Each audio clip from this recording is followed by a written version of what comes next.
Keenan, I'm ready to go. Go live, Keenan. Put these back. Keenan, go ahead and bring me up, Keenan.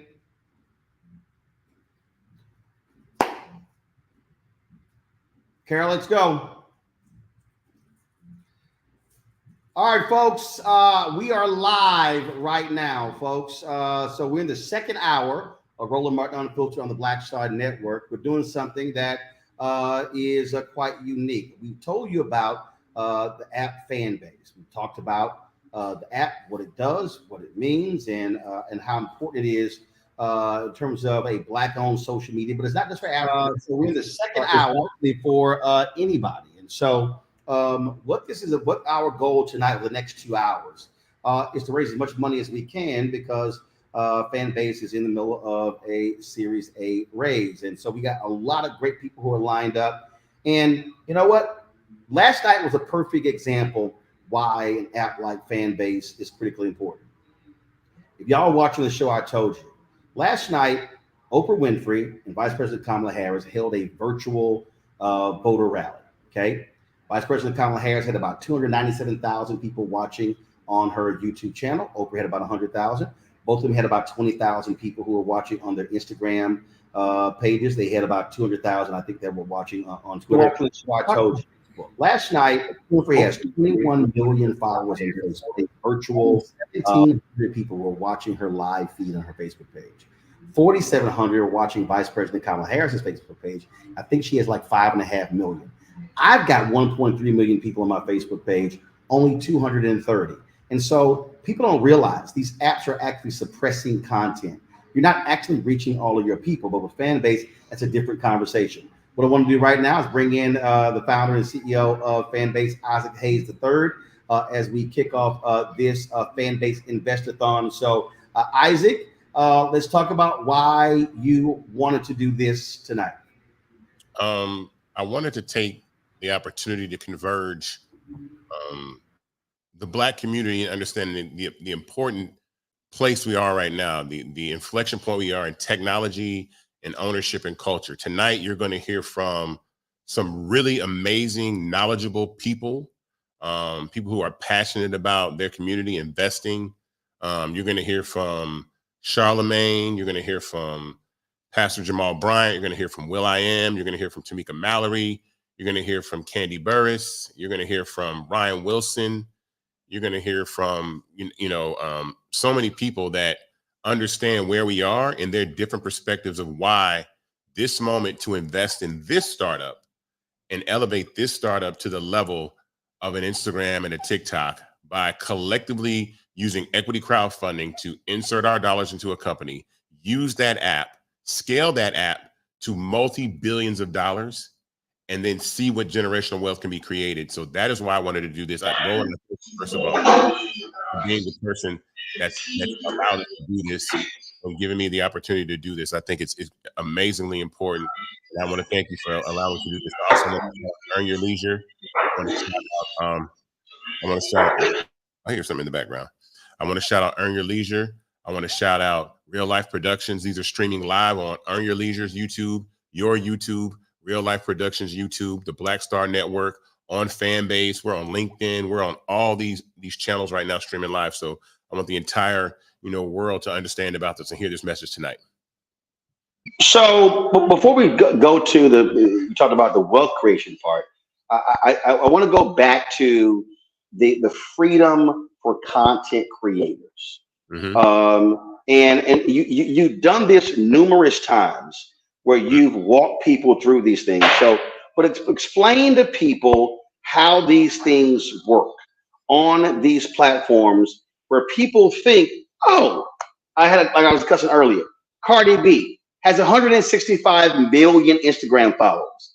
Yeah. But Cardi B is not reaching 165 million. And what I talked about was, like, literally last night, Facebook deliberately suppresses news and political content, especially Black news political content. And we witnessed it last night. So although Oprah has 21 million followers, only 1,700 were watching on Facebook. And what's crazy is she's got 23,000 followers on YouTube, but had 100,000 people watching live. That's crazy. Yeah. No, I mean, well, content suppression is a normal practice for tech startups because they have to drive advertising revenue to themselves. So if you have 100 million followers on Instagram per se, you have the visual equivalent of the Super Bowl. That means you have as many people watching you that watch the Super Bowl 24 hours a day, 7 days a week. That means if you posted a piece of video content on your page, you could charge $7 million for that real estate. And Instagram and Meta and Facebook know that. So for that very reason, they suppress your content to force advertisers to run ads through them. So why would they let you reach 100 million people when they're about to charge, Coca-Cola or Dunkin' money to reach 100 million people? If you could reach 100 million people, Dunkin' and Coca-Cola would come to pay you. We do not do that at Fanbase. This is an engagement platform. We are a startup that has an ambitious, different view on the future of social media, that everybody is a content creator now. It is not just the people that make the elaborate content. It's the people that actually chat and have audio conversations and leave comments and going back and forth in the DMs and in the tweets. That's all content because they're running ads in between all of that content that you make. So I don't care if you're posting photos of pizza or you're making a mini movie. We are all content creators now in this new space. And so we have to move to the point right now that we get paid for our content, we monetize our content and do that. And so for that reason, I founded Fanbase. And also I wanted to give people the opportunity to invest and own part of the company. So that is why we're doing this tonight. All right. So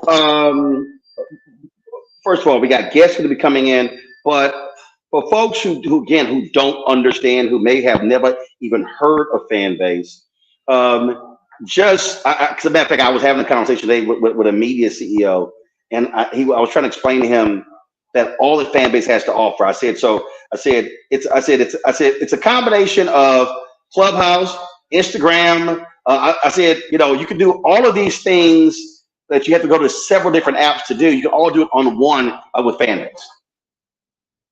I mean, well, so we're moving to a point right now where people want the everything app, especially younger people, right? The younger generations of kids, they want the everything app. They want to not have to jump from app to app and figure out, how to monetize their content or how to have fun. And so I wanted to take, and honestly, some of these functionalities existed just based off the sheer fact that the platforms themselves did not respect the creators. Clubhouse did not respect the first million people that joined Clubhouse and allowed them to invest. And so I went to my CTO and said, we're going to build audio chat rooms like Clubhouse and X Spaces in the Fanbase. And we did. And we were the first app, still to this day.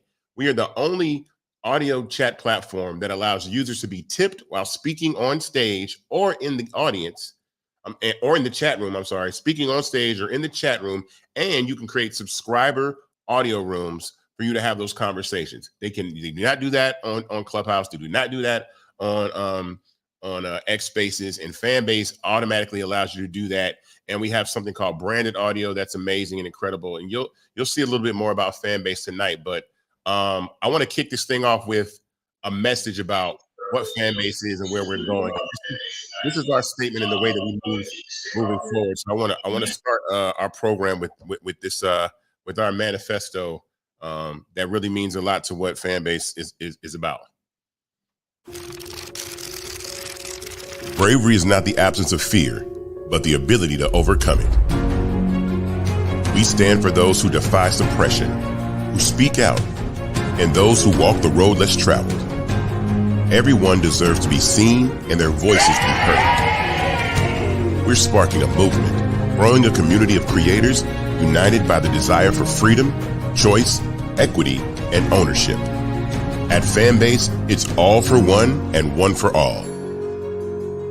We support each other to guide, promote, and uplift you in a place where you can unapologetically be yourself. A place where your voice, ideas, and creativity are not just welcomed, but celebrated. We are Black founded, minority funded, and supported by a diverse, inclusive, powerful community that believes in the strength of authenticity and individual choice. Regardless of success or background, we welcome you. The marginalized, the underappreciated, the successful, the superstar. We're for all who seek a space to express themselves freely, where they are rewarded for being their authentic, true self. We transcend labels because only we have the right to define ourselves. We are built for the brave, the culture, the creators, and for the future where everyone has the power to shape their own destiny, where all are empowered, voices are amplified, and freedom is embraced. For the first time, you have a chance to own the platform you helped make popular. It's a revolution, a movement in how we connect, create, and share. Everyone is a creator, and everyone has a fan base.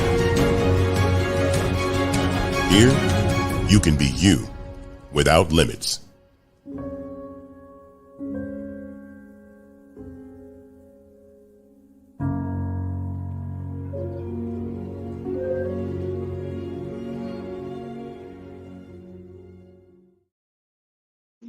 Well, I love that part, you without limits, because there so many of these other apps limit what people are able to do. And so, I see this also as an issue of freedom.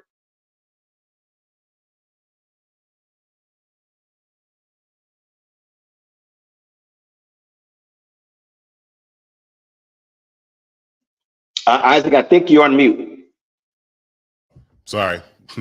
There you go. Yeah, this is our goal and our plan and our mission statement of how we plan to do that. Right now, if you're watching, you see this link on the page. You can go to startengine.com/fanbase to invest.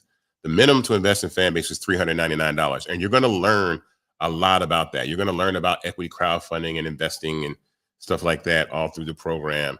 But I want you to have the information. So I don't want this just to be a conversation about just saying, hey, invest in this company. I want you to understand the why this is important and learn a little bit about the information and things that you may or may not know. So, we'll start with that. But I know that we have a special message from the mayor of Atlanta to kick things off. And I wanted to jump right into that. I went with Mayor Andre Dickens. Good evening, everyone. I'm Andre Dickens, the mayor of Atlanta.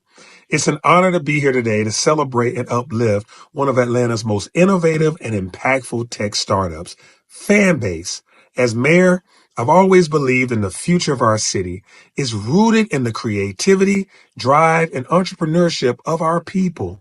Atlanta is known as a cultural and economic hub, a city that fosters talent across many industries, and one that champions innovation. Fanbase embodies those very values. It's a homegrown platform that allows creators to connect, share, and thrive in a space where their talents are not only recognized, but rewarded. Fanbase represents the future of social media, where creators are no longer just a part of the audience, but they are stakeholders. This company is giving creators, especially those from underserved communities, a chance to build careers, generate income, and be their own brands without relying on gatekeepers or traditional methods of exposure. I want to commend Isaac Hayes III for his vision and leadership in making Fanbase a powerful tool for creative expression and entrepreneurship. This platform is more than just a business. It's a movement that speaks to the future of digital spaces, giving everyone, whether they're musicians, artists, influencers, or everyday people, the chance to build community, monetize their content, and take command of their futures. Atlanta has always been a city where innovation meets culture, and Fanbase is proving that this combination is not only possible, it's thriving. I'm excited about the future of Fanbase, not just because it's a great idea, but because it has the potential to positively impact so many lives, creators, businesses, and the communities that support them. The success of Fanbase is a win for Atlanta, and I am confident that this platform will continue to lead the way in social media space, both now, here, and globally. Thank you to everyone involved in this journey and to the creators who are using Fanbase to tell their stories and share their gifts with the world. Let's keep pushing forward. The future is bright, and Fanbase is proof of that. All right, Isaac. So we got a lot of people who are going to be joining us, different celebrities that have invested, other people. But for people, for somebody who's watching, and if they want to invest, obviously information is there. You got a QR code on the screen. You got startengine.com/fanbase. How much do they invest? Still on mute, Isaac. Huh? Can you hear There me? we go. Okay. Now you go. So you got to remember, your mic is on, but you got to hit that mute button on the StreamYard. Okay, I do. Okay, cool. The minimum to invest is $399. Our goal tonight, I said before, is to really increase, go to 15 million. We were raising 17 million. We've already raised over $2.1 million. So we're at 2.1 million. We'll go to the screen and show what's going on with the raise. So I tell everybody, go to startengine.com/fanbase. The minimum to invest is $399. But if you want to be specific, 25,000 people watching tonight, wherever they are, investing $600 gets us to $15 million. That's a lot. I know these platforms and all these people with, all these viewers and subscribers you guys have. Look, 25,000 people investing $600, and we raised $15 million for Fanbase. And so that is why, we're doing this tonight to really scale and continue to build this great company. And also, I want to remind people who are watching, because it always happens. Folks talk about, well, this is a perfect example for me. Okay, I'm a Fanbase investor, I'm a Fanbase user, and so I like posting multiple photos. All right, so how do we do that? Can we do that? And so the functionality. I got to remind everybody. I remember when Twitter, when Facebook, when Instagram, when Snapchat, when Vine, all of those, they didn't have the functionality to then that they have today. I think wasn't Instagram initially videos like 10 seconds? When then was like, yeah, when they added I video. think Vine was what, 7 seconds or something like that? Yeah. I remember I had some people, they said, Roland, why aren't you on Vine? I said, because first of all, I don't believe in disappearing content. I said, I don't believe in creating content and it goes away. And so then when Snapchat was the same way, then Snapchat changed it where your content actually stayed there. I went, okay, I'll join that. It's still sort of the same thing. So you have to build up. All of these companies built up to where they are now, and that was based upon what they raised, how much was invested in engineers and technology, and the exact same thing with Fanbase. Yeah, I mean, our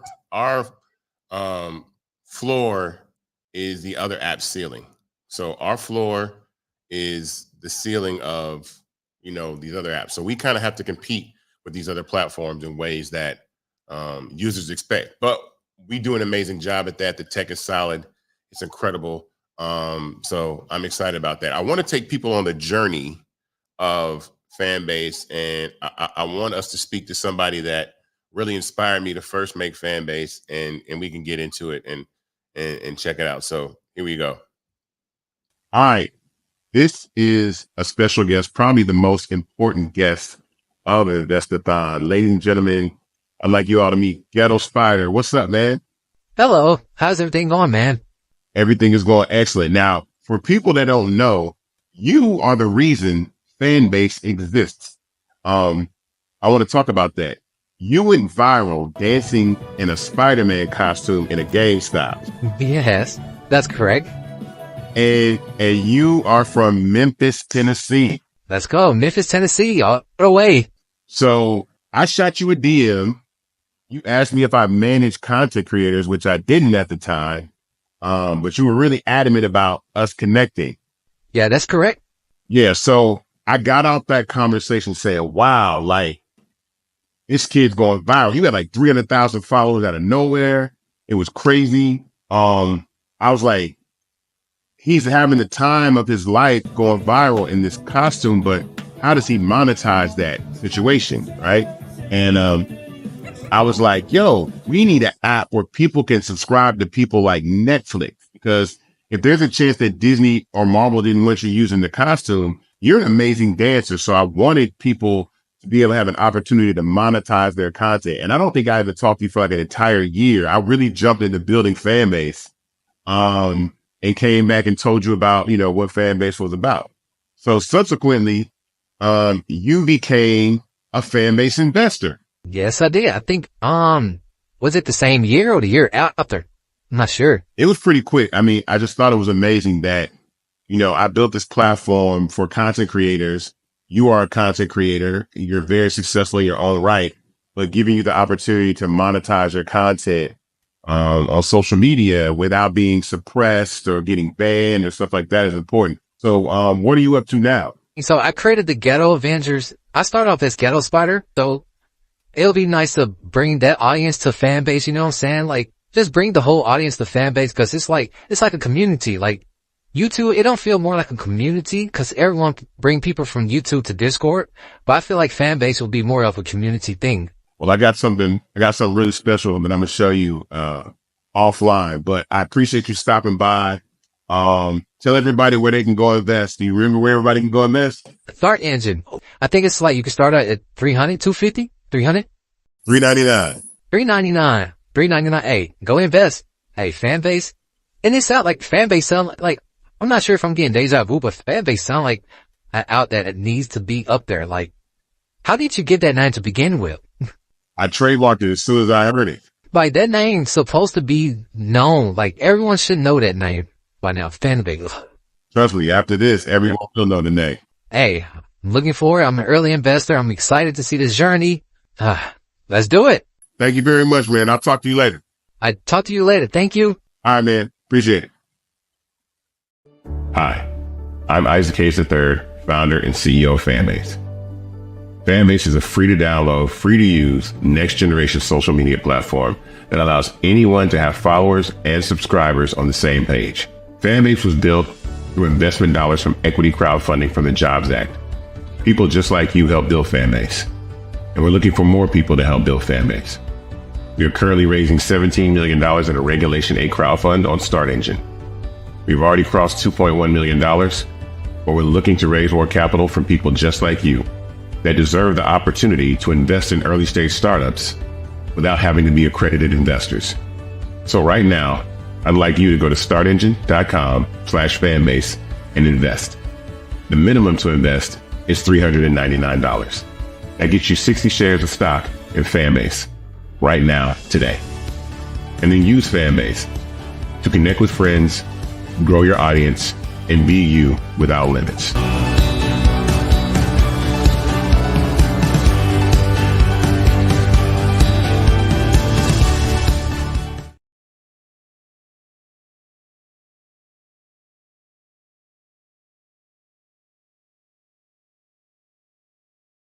We're back at Fanbase Invest-A-athon, and I got my guy, Desi Brown. What's up?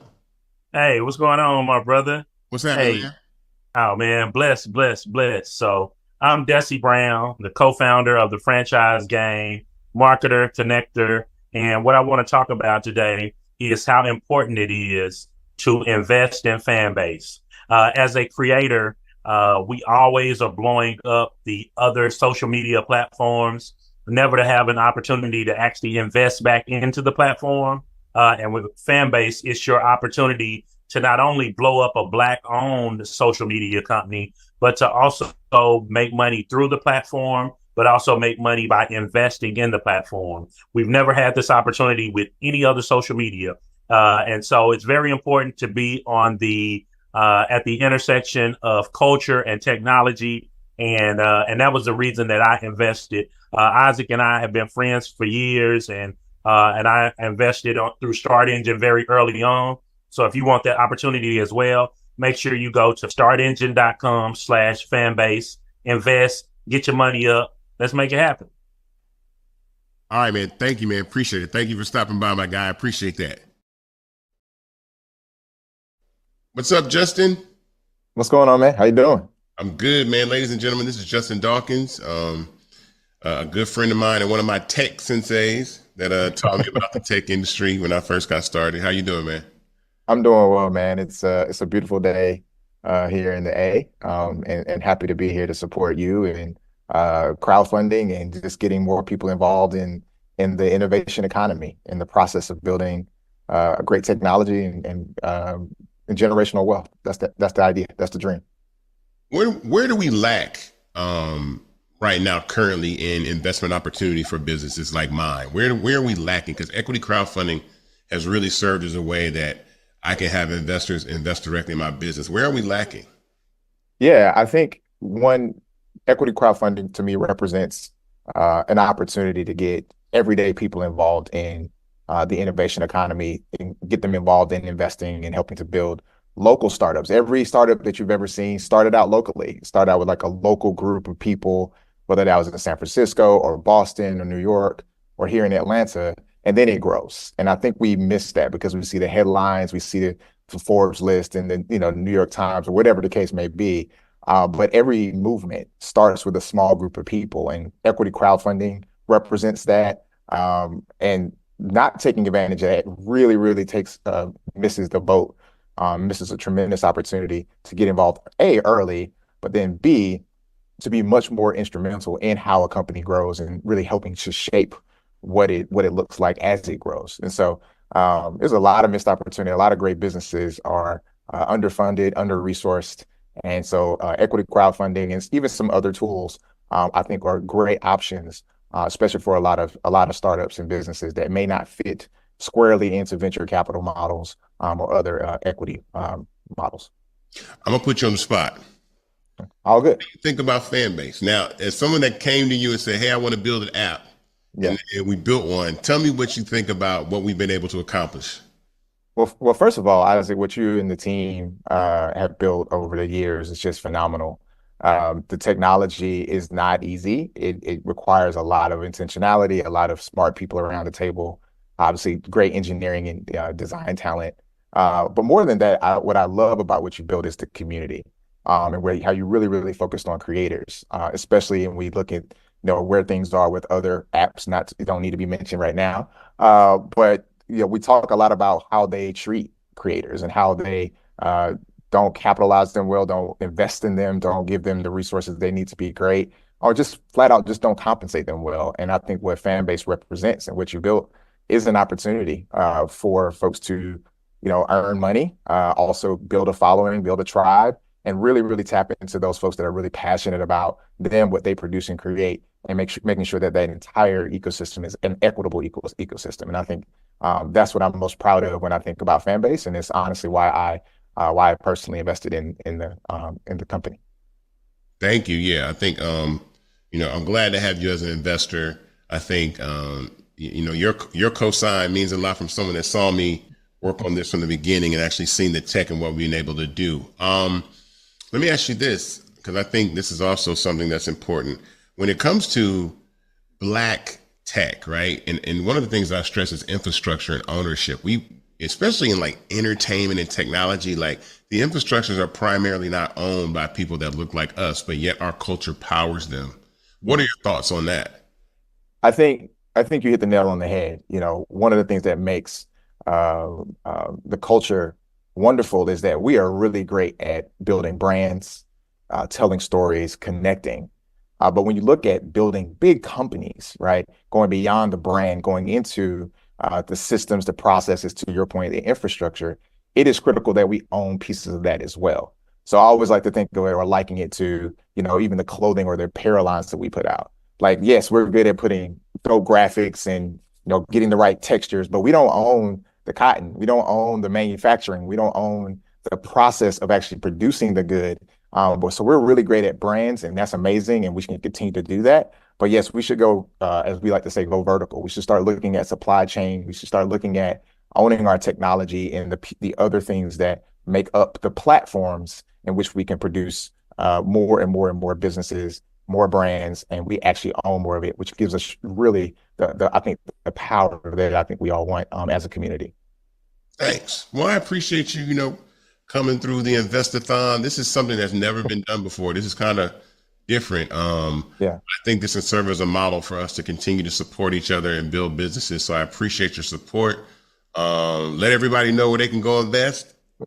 Oh, that's easy. Startengine.com /Fanbase. Get in early. It's time. It's time to take off. I think we're in a wonderful transition as far as our economy, as far as the creator economy. And I think Fanbase is poised and in the right position to take full advantage of the moment and really enable creators as well as investors. And I think we can win together. Looking forward to it. Thanks, man. Well, thanks for stopping by, man. I appreciate it. Of course. Anytime. Appreciate it. Shout out to the whole Fanbase family, all the investors, everybody that's tuned in having this conversation. My name's Ebro. I host the morning show in New York City, Ebro in the morning, drive time. Also work at Apple Music as a host and do other work inside Apple Music as the global editorial head of hip hop and R&B there. And, a lot of content gets made by me, my team. And when I saw Fanbase was, being in a position to accept investors, I decided to invest and support, because we all know that Black content and Black creators set the trends. Some of the most engaged with content on the internet and on media platforms. And so with the company Fanbase positioning that as a priority to make sure that Black creatives and their content gets monetized and they get credit for it and they can build their businesses, I felt like it was a no-brainer for me to make an investment and participate. So I was honored to do so. I hope to do more as the technology grows and more tools become available for creatives. I plan to engage a lot more. So let's keep pushing. Let's keep sharing the message. And let's keep growing this thing. Now is a great time too. I think there's a lot of transition taking place in tech and in content. And so, let's keep pushing forward. Thanks for having me. Welcome back to the Fanbase Invest-A-athon. My next guest is someone that is extremely important to what we're doing at Fanbase and our partnership with HBCU students in the Black community. I want to welcome Dr. Lisa Herring, the director of Propel, to the Fanbase Invest-A-athon. How you doing, Lisa? What's good? I'm fantastic. It's so happy to be here with you today and excited about this time together. I think that and most excited about our partnership with the Propel Center and with Fanbase. So let's talk about that real quick. Like, what is Propel for people that don't know Propel? And then we'll talk about our partnership. Yeah, so for the last year, I've had the pleasure of serving as president of the Propel Center, and the most frequented question that's asked is, what is the Propel Center? So with clarity and with great excitement, the Propel Center is the nation's first innovation tech hub uniquely designed to support our country's historically Black colleges and universities. The follow-up to that is, so what do you mean when you say an innovation tech hub? So what we mean very clearly is that as an innovation tech hub, we interface with all of our HBCUs across the HBCU ecosystem by way of connecting with scholars, our students, with faculty, and of course, with the institution at large. We provide upskilling opportunities for our scholars at the Propel Center, those who have an interest in careers that may not always be top of mind, but are top of mind as it relates to the workforce. So that can be AI, arts and entertainment, cybersecurity, critical partnerships that then also allow for us to prepare a space for our students to go into internships and apprenticeships. We also, Isaac, prepare and provide for our scholars micro-credentialing and upskilling opportunities in these fields, while simultaneously working with faculty to do professional development with them. I'm really excited about this because, right down the street from our new headquarters right now, you guys are going to build the Propel Center, which is a HBCU innovation hub for all the HBCUs in the United States of America. Tell everybody about that. Yeah. So when Apple and Southern Company invested approximately $50 million into the Propel Center back in 2020, it was done so as a result of what most of us know as a reaction to the George Floyd murders. Both Apple and Southern were not only intentional, but also very proactive in taking a stand with their investment, particularly under the area of racial and equity and social justice initiatives. For us, what that has meant is this investment in our HBCU ecosystem. We established MOUs, memorandums of understanding, with over 80 plus HBCUs across our 100 plus HBCU ecosystem. And the Propel Center will be housed on the campus of Clark Atlanta University on Student Movement Boulevard. We're about 4 years into existence, and we've spent the last several years developing our program. Our program has been inclusive of a Propel Learn platform that is an app that allows for students to have access to our courses and our micro-credentials. But I love to explain Propel in this way. It's an opportunity for students to be online, on-site, and on campus. And our on-site structure will be here in Atlanta, Georgia. We'll start our campaign for that very soon for additional funding. But most importantly, we're already on campus across the ecosystem. And as you know, we have this amazing opportunity to connect our students with industry partners who are also deeply invested in our scholars. Yeah, I'm excited about our partnership. One, Fanbase was founded specifically to allow creators to monetize their content, but more importantly, we understand the value that Black culture brings to social media and the opportunity for people to monetize their content. And then in the tech space, I wanted to also build something that I know that in the future, we could actually have people come along, be part of Fanbase, work for Fanbase. And one of the things that I, wanted to announce with you right now, which I think is extremely important, is that with this new raise and this Invest-A-athon that we're doing, we are going to commit to a pipeline of creating job opportunities and getting people to come and work at Fanbase through Propel. And yes. I'm so excited about that because I think it's more important that young individuals, young Black individuals have opportunity to work at tech companies, especially a social media company that's founded right in Atlanta, Georgia. So I'm excited to be able to announce that. Like we are committed to the pipeline of bringing a lot more Black students and Black employees into Fanbase by way of this partnership. So let me be very clear and intentional around celebrating and embracing this opportunity with you, not just for our professional partnership, but for what I've always believed all my life is our most important focus, and that's our scholars. What this does, just to be clear, it addresses the urgency for us to not only support, but create future innovators. That's definitely a part of what's happening. And I want to appreciate something that you said, Isaac, and that is creating pathways for Black creators. So our partnership with Fanbase, hands down, does just that. In partnership with the Propel Center and Fanbase, and when I think about the scholars that I've already had a chance to not only engage with, interview, talk with, even on within the campus of Fanbase, I know that it's a difference maker. And then most importantly, we're investing in what, as an HBCU alum, is important for me to name as HBCU excellence. So this is a lifetime opportunity for not just our professional partnership, it's an opportunity for the scholars that we serve, and it's the way we change the game. And that, my dear, my friend, sir, is the most important work we can do in this time, in our culture, and of course, in our city. So I'm going to also, now here's the next bit of news that I think we're announcing right now, which is the fact that Fanbase is going to commit to taking a portion of our revenue that we make as a company and create the Fanbase Propel Scholarship. So that's right. To announce that, I think that is extremely important. So we could talk a little bit about that, but give me your thoughts on that. So it's not even as much as thought as it is a reaction and gratitude. And let me say this about you and your vision and leadership in this partnership with the Propel Center and our work for, as I shared earlier, investing in HBCU excellence.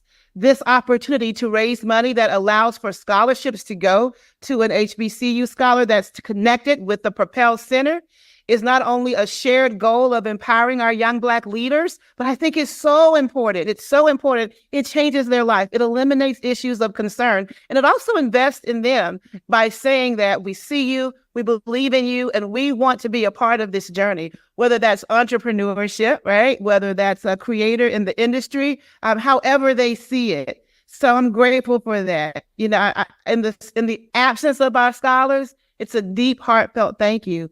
And in the thinking about our future, this is the way we come together and make a difference in the lives of our Black and brown community, but especially the scholars that we're very focused around supporting. This, sir, is a game changer. So we're deeply excited. We need like a drum roll, right? Can I do like the virtual drum roll or kind of the loud applause, something to that? Yeah, some theme music around it. It's amazing. And I want it to be clear. It is also a collaborative vision, and it speaks to the call to action, where now more than ever, we all have to do something to be able to say, not only do we support our HBCU community, we're deeply invested in it. And this is a testament of true investment. Hey, that is the perfect way to wrap this up. I am so appreciative of your time and you coming to Fanbase Invest-A-athon. This is a movement, an economic movement, tech movement, and a Black movement per se too, definitely with our partnership. So I appreciate you stopping through Invest-A-athon. I'm excited that you're here. I can't wait to work closer together. You know what I mean? Yes. I know. But, yes, please. No, but I thank you. You guys are an amazing partner to have, and I really appreciate that. This is something that is special for us to be able to do as a social media tech startup right here in Atlanta, Georgia. It's to really be connected to the community and HBCUs around the country, and there's a lot of talented young people. I mean, we've done some partnerships in the past, and some of the kids you guys have are incredible, amazing, smart, brilliant people. So I'm glad to be affiliated with you guys and continue to work. Thank you for stopping by. I appreciate you very much. And I'm sure we will cross paths sooner than later, as always. As always. And thank you for rising to the call to action. What you're doing is, as I shared earlier, it's life-saving for our scholars and our institutions, quite candidly. And the Fanbase and Propel partnership, I know for certain will help advance equity in tech, and that we are going to together help launch the next generation of creators with the tools that they need. And again, in their absence and also in their presence at the Propel Center, we thank you and we thank Fanbase. Thank you very much. Thank you for stopping by. Always. Okay. Back to the Fanbase Invest-A-athon. Right now, I have Mr. Jared Albritton, host of the Big Tech Energy Podcast. This man has been in the tech space for almost 20 years. He is a Fanbase investor, but I definitely wanted to get his voice on this Invest-A-athon to talk about the importance of Black tech and owning equity in tech startups. I'll let you take it away, man. Yeah, man. Isaac, really appreciate you for having me on. Really excited about this next round of investment. Really excited for the people that are watching this to have a chance to make history and also become part of a huge Black generational wealth creation event. Once this company, goes public, it gets acquired, whatever the case is going to happen in the future. But just a little bit about my background. I've been in tech since 2006 and primarily in the startup space since 2010. And, as part of being in the startup space, one thing that's really important to me is equity, because equity is the type of thing where somebody like a seed investor at Uber puts in $5,000 and then once they go public, makes 24 million. These are opportunities that our community typically gets left out of because we don't meet the requirements or we're just not in the right rooms, in the right spaces. So for this opportunity, I'm really excited that you are in the right space. You do have the opportunity. And not only can you invest, but you can also have an impact on how this investment grows in the future by sharing to people to join Fanbase, to create clubs, to make content on the app. And so how I discovered, Fanbase was, I was on this app called Clubhouse, where I was basically helping people break into the tech space and building a huge audience, but I'm building an audience for a platform that I have no ownership in. So when I saw what Isaac was doing with Fanbase, I jumped right in, invested really early. Since I've invested, I think my investment has increased 5-10x, something to that effect. But that's only just a small amount compared to where I see it going in the future. If our community does what we do on all platforms, which is bring our humor, bring our swagger, bring our, point of view that has blown up other social media platforms. If we just go ahead and do the same thing, Fanbase is absolutely going to be successful. And what I like about Fanbase, besides the fact that, it's Black owned and we can have ownership, is just the functionality aspect of it. You can do things like I do on YouTube on the app. You can do things like I did on Clubhouse with social audio on the app. You can do things like I do on Instagram on the app. But instead of only seeing, only my audience seeing, only a small amount of my audience seeing this material, the opportunity for my entire audience to see this material and to do revenue share, get hearts for everything I do on the platform. I had one conversation I did on Fanbase where I looked on my phone and I made like $25. Clubhouse, Instagram, etc. Never really had that happen. Never had that opportunity. So just thinking about once the app has millions and millions of more users on the app platform, there's no toggling down of the algorithm like you see on Instagram and other platforms. I can envision myself going live on Fanbase and making $1,000, $2,000, $10,000, $50,000. The sky's the limit. So if you're not a user of Fanbase, highly recommend that you use it. But if you're not an investor in Fanbase, this is your opportunity to get in right now before the price goes up, like Fat Joe said. And you can absolutely be a part of history. Because what I'm interested in, what I'm excited about, is the fact that this could be an event, however many years down the line. You definitely want to be patient with this investment. Don't think it's going to happen overnight, right? But when it does happen, this is going to create so many Black millionaires. And what that's going to be able to do for our community is incredibly huge. I mean, shoot, if only I think I did the math before, if only 600 people, if 25,000 people invest $600, that's $15 million right there. Just 25,000 people, $600 each. And we could raise $15 million right now, pump it into the app, and then all of the things that he's going to do from a tech standpoint that I heard about that I can't share. All I can say is I'm really excited. And I really hope that you jump on this opportunity, because if you don't, and you see the company get acquired or go public or whatever that event is, you're going to be kicking yourself. So jump into it, get involved, spread the word about Fanbase. And yeah, when it comes to ownership, that's all that matters in this world, to be honest. And this is an opportunity to own something and be a part of history. So yeah, man, that's my passionate appeal to everybody in the space. And if you're interested in learning more about tech, AI, and how to get careers in tech, feel free to check me out on Big Tech Energy Podcast on YouTube, and Dr. J on Instagram, and Dr. J, more importantly, on Fanbase, where I'll be building community and really growing an audience there, and taking advantage of all the functionality that I can get on Fanbase. So that's it, man. Any questions? No, man, that's it. You said it perfectly. I got one question for you. Where can they go invest? Yeah, so if you go to startengine.com/Fanbase, startengine.com/Fanbase, that's where you can get a piece of this pie that's going to be worth a ton of money in the future. So that's where you need to go. All right, man. Well, thank you very much for stopping by Invest-A-athon. I appreciate you. I know you're busy at a conference, you're doing your thing, but I'm glad you took the time out of your day to stop by the Invest-A-athon for Fanbase. This is really impactful and powerful. I appreciate you, and I'll see you soon, man. All right? Sounds good. All right, my guy. Thank you.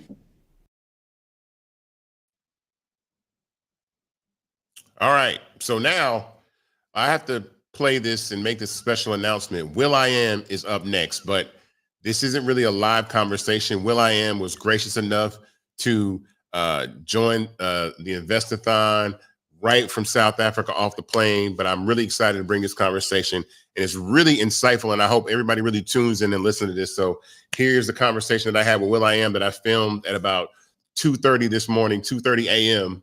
I had to get up and do this, but it was important to have Will on, and I wanted to make sure we do that. So here's Will.I.Am in our conversation. Ladies and gentlemen, I am not at the Fanbase headquarters. I am at home, but I had to get this amazing guest for the Invest-A-athon. Welcome, Will.I.Am. How you doing, my guy? What up, Isaac? I'm chilling, bro. Just here in South Africa. First of all, I want to thank you because, when I reached out to you about this, you were saying, I think I'm going to be in South Africa, but let me check. And the fact that you got right off the plane, made time to do this, I really appreciate you for that. You are someone that I extremely respect in the space of technology, especially what you're doing with AI and all the amazing things that you're doing. I want to ask you, when it comes to technology and Black culture, where are we lacking? Why do we need to own infrastructure and technology as Black people? I could say,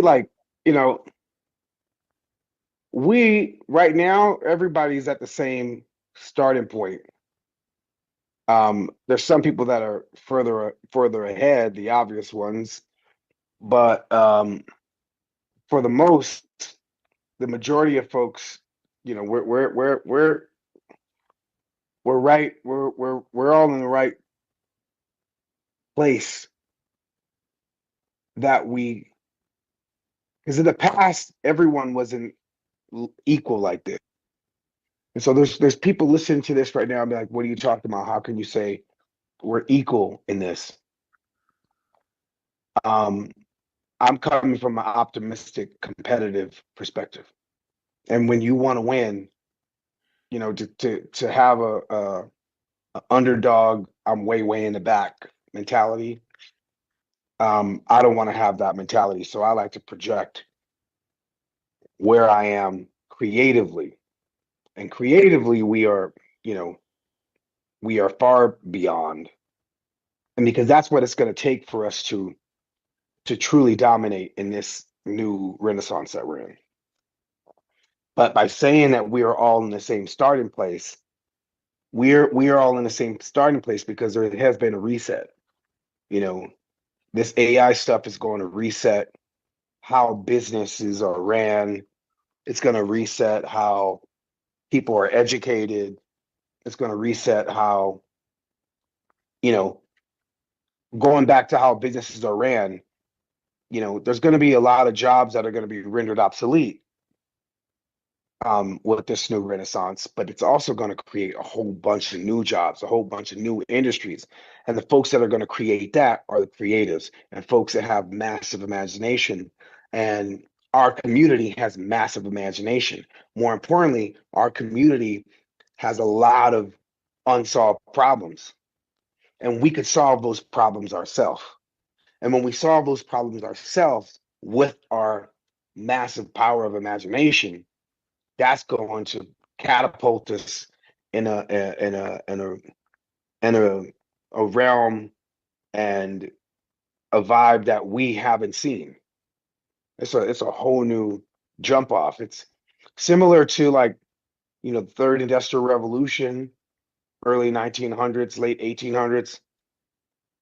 We are at that right now as far as how the world is going to change. And if you're creative or hyper creative, let's get creative. Let's compete. So with Fanbase, and I also heard you speak about Fanbase. I didn't even know you talked about Fanbase when you were on The View that one time, and I was like, Will.I.Am knows about Fanbase? Like, this is crazy. But how important is it that we own technology? Like the goal of what I'm doing right now is the fact that I'm creating the opportunity for people to invest and actually have equity in a tech company at an early stage, which we didn't really have a chance to do. So how important is that? Okay, I was talking about Fanbase the other day. I talk about Fanbase a lot in interviews, or when I'm talking about these mega companies, the very few mega companies. And there's nothing wrong with competing with giants. And if you think of I don't know how many other Instagram alternatives there is. And there's one that I know of that just so happens to be Black owned, and that's Fanbase. And it's important that we have Black owned awesomeness, especially if we're audacious enough to compete with giants.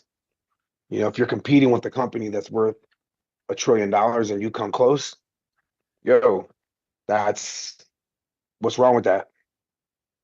You know, people are going to invest money in whatever stuff. You're going to invest money in somebody else's stuff, not even knowing, you know, that's somebody else's stuff at one point in time didn't really fuck with us. So, you know, in this renaissance that we're in, I think there's going to be few big companies. Wait, there's already a few big companies, but I think there's going to be more small companies than there are a few big companies.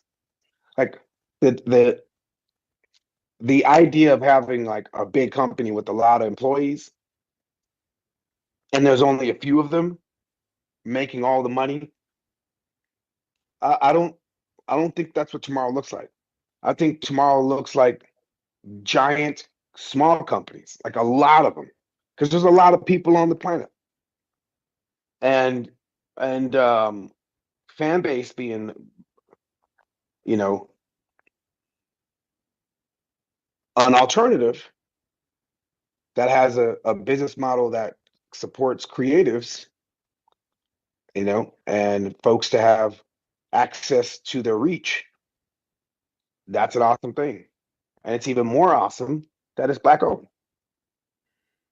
I'll take that compliment any day. So right now, we are raising $15 million. Our goal is to raise $15 million.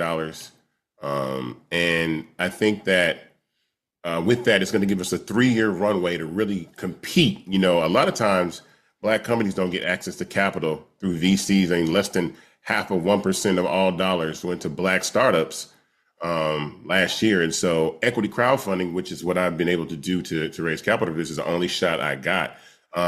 What do you think about equity crowdfunding? How do you feel about that? How do you think about funding our own business, even other types of businesses with equity crowdfunding?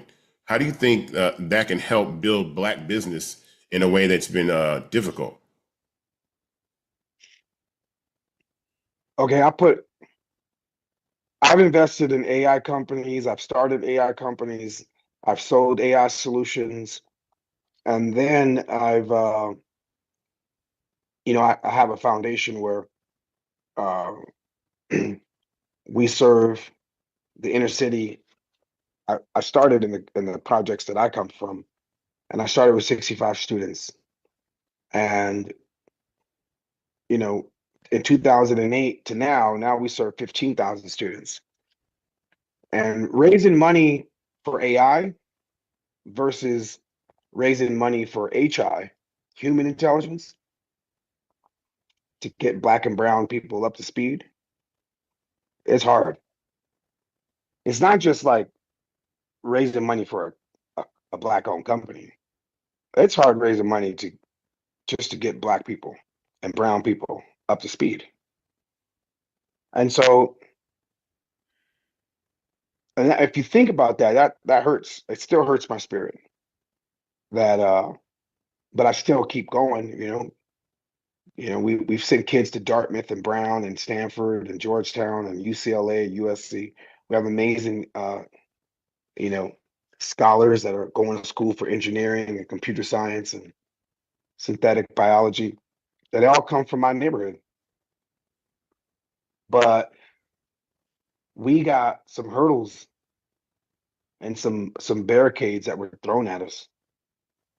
And really at the end of the day, you know, our spinning power, our cool making, you know, our situation at this point in time, you know, we could get ourselves out of this if we supported ourselves, especially in this renaissance. It's going to take our, you know, uncles, our aunts, our mothers, our fathers to, you know, our next door neighbors, our friends, our cousins, our grandmas, our grandpas. You know, it's going to take us all to help us all out. We are our own cavalry at this point in time, especially with this new tool that we got. And so I know firsthand, I got a company, FYI.ai. It's hard raising money, especially in this climate. We're in a recession. People ain't investing like they used to, especially in Black and brown businesses. You know, and we could come up, we could pull ourselves up, we could like push our, you know, make time for one another and support one another. That's why when you were like, yo, I'm doing this thing, I'm like, yo, I gotta show up. Any in any form, whether it's virtual. If I was in LA, I would get on an airplane, I'll fly to wherever your event was. But yeah, we need each other right now.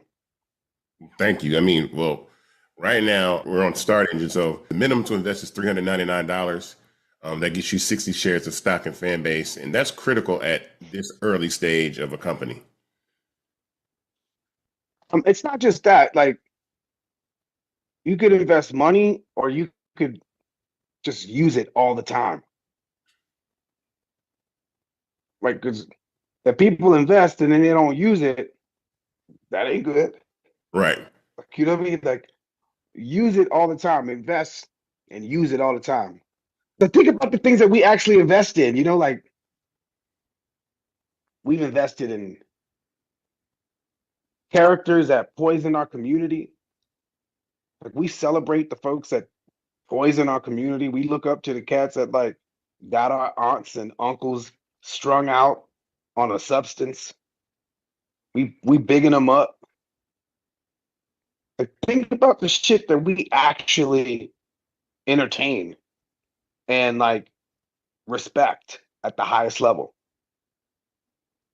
So, and then there's like this new type of thing that folks they know the importance of it, and you know, you not Nino Brown, this ain't juice, but you got a different juice.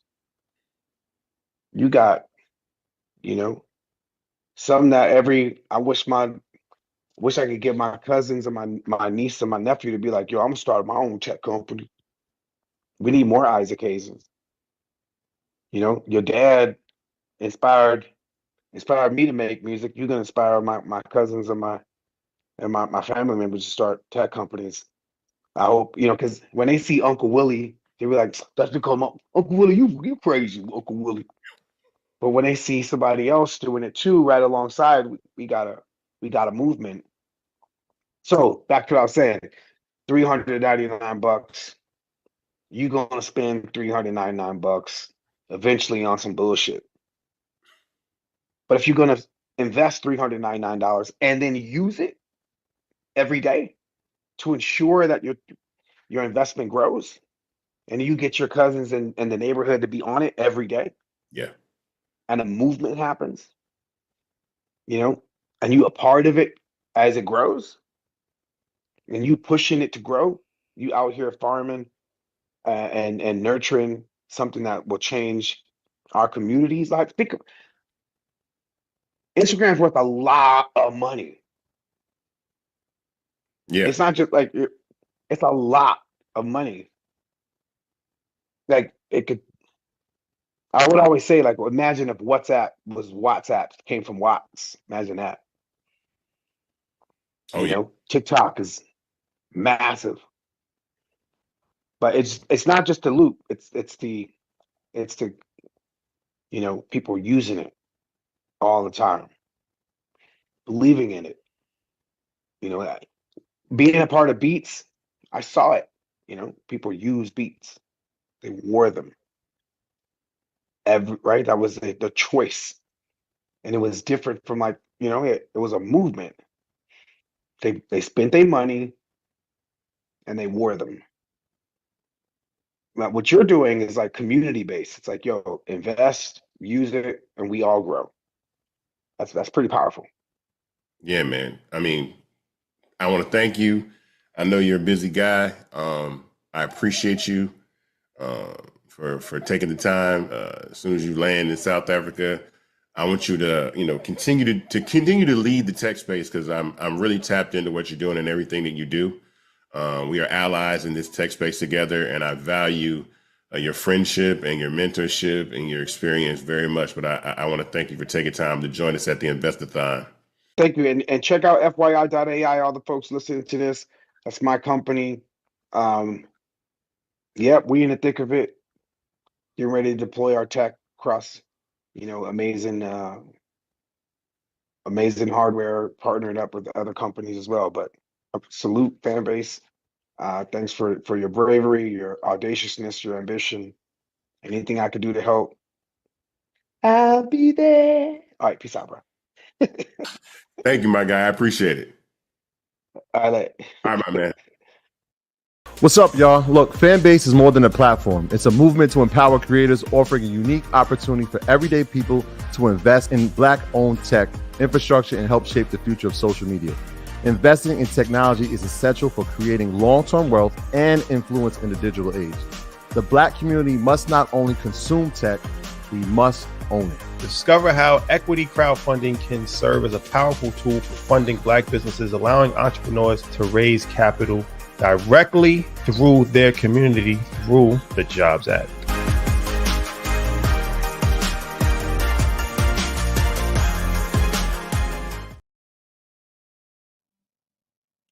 I'm back.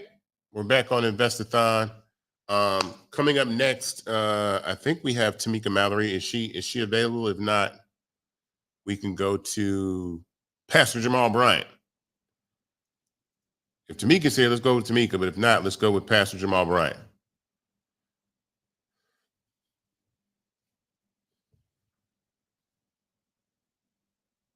Oh, y'all hear me? While y'all wait, make sure you go to startengine.com/fanbase to invest. I think we just have a backstage issue, but how do you like it so far? Listen, we're raising capital though. I wish y'all could see the screen. We are raising money. We raised probably about $50,000, like really quickly. Like I think we raised about $50,000 in the first, 30 minutes or so, whatever, doing this. So it's running up. Go to startengine.com/fanbase right now and invest. Tell your friends, share these links, share your YouTube links. Like take these YouTube links, throw them in your group chat, tell all your friends what's going on. There's a lot more people coming up to speak. I want you to hear all these people. Tap in, let's go, let's roll, let's continue. If you have not invested, reinvest. That is extremely important. It helps us scale, and we're at an inflection point. We have to really take advantage of this moment to do this. So, let's roll. Where are we at now? All right, so waiting for Tamika Mallory and Pastor Jamal Bryant to connect. So they are not here just yet. And again, for folks who may have just started tuning in, this is the Fanbase Invest-A-thon. Of course, there's a lot of information out here, folks, so that you can get. I saw someone on the YouTube chat that said, hey, I need more information about the company's financials. Guys, if you go to startengine.com/fanbase, you'll see all of the detailed information, the SEC filings, all that sort of stuff. It's all there at startengine.com/fanbase. And so if you have if you want any information about how the company's performed, its current valuation, how many investors there are, how much was raised in the previous raise, all the information is right there. So all you gotta do is go to it. You're gonna simply go to startengine.com/fanbase for that information. And so, this is really about the opportunity for us to be able to get in on the ground floor. And let me just say this, because this is the thing. You heard Will.I.Am talk about this, and I talk about this all the time. And I'll never forget. I was the speaker at a Chamber of Commerce event, a Black Chamber of Commerce event in Houston. And it was very interesting because they had a live auction. And they had this diamond necklace. And then they had this, after the diamond necklace was a custom tailored suit. And so I sat there and I watched the diamond necklace sell for $600-700. And I literally saw the tailored suit actually go for more than $1,000. Now, why was I perplexed by that? First, that tailored suit, only you can wear it. You can't sell it. You can't, I mean, that's it. The diamond necklace actually is going to maintain its value or have more value. And I sat there and I said, is that how we, frankly, sometimes make decisions as African Americans? That's literally what I said. So I then look at, and again, Will.I.Am made this point, look at the things that we buy. Look at the things that we invest in.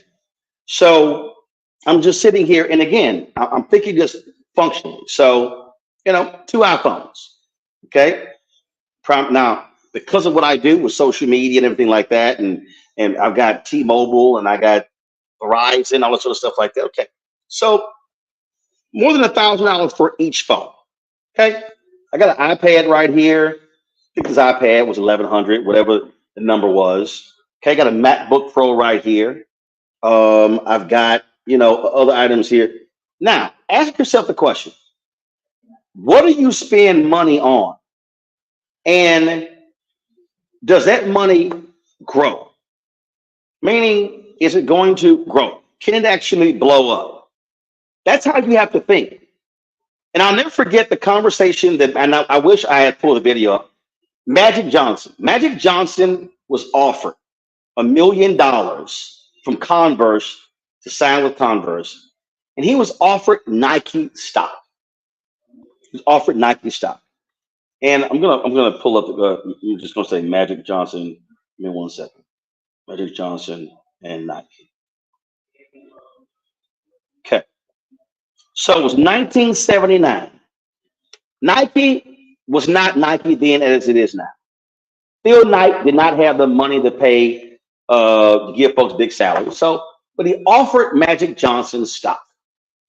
Magic Johnson turned the stock down to accept the Converse cash.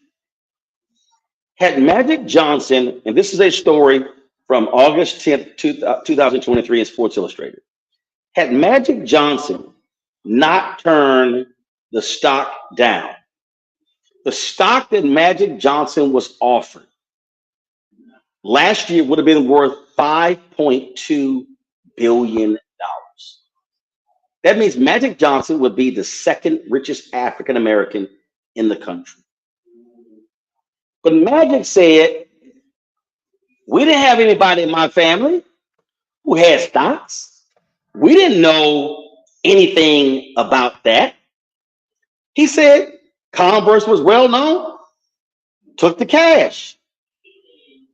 And that right there speaks to what happens a lot of times with African Americans.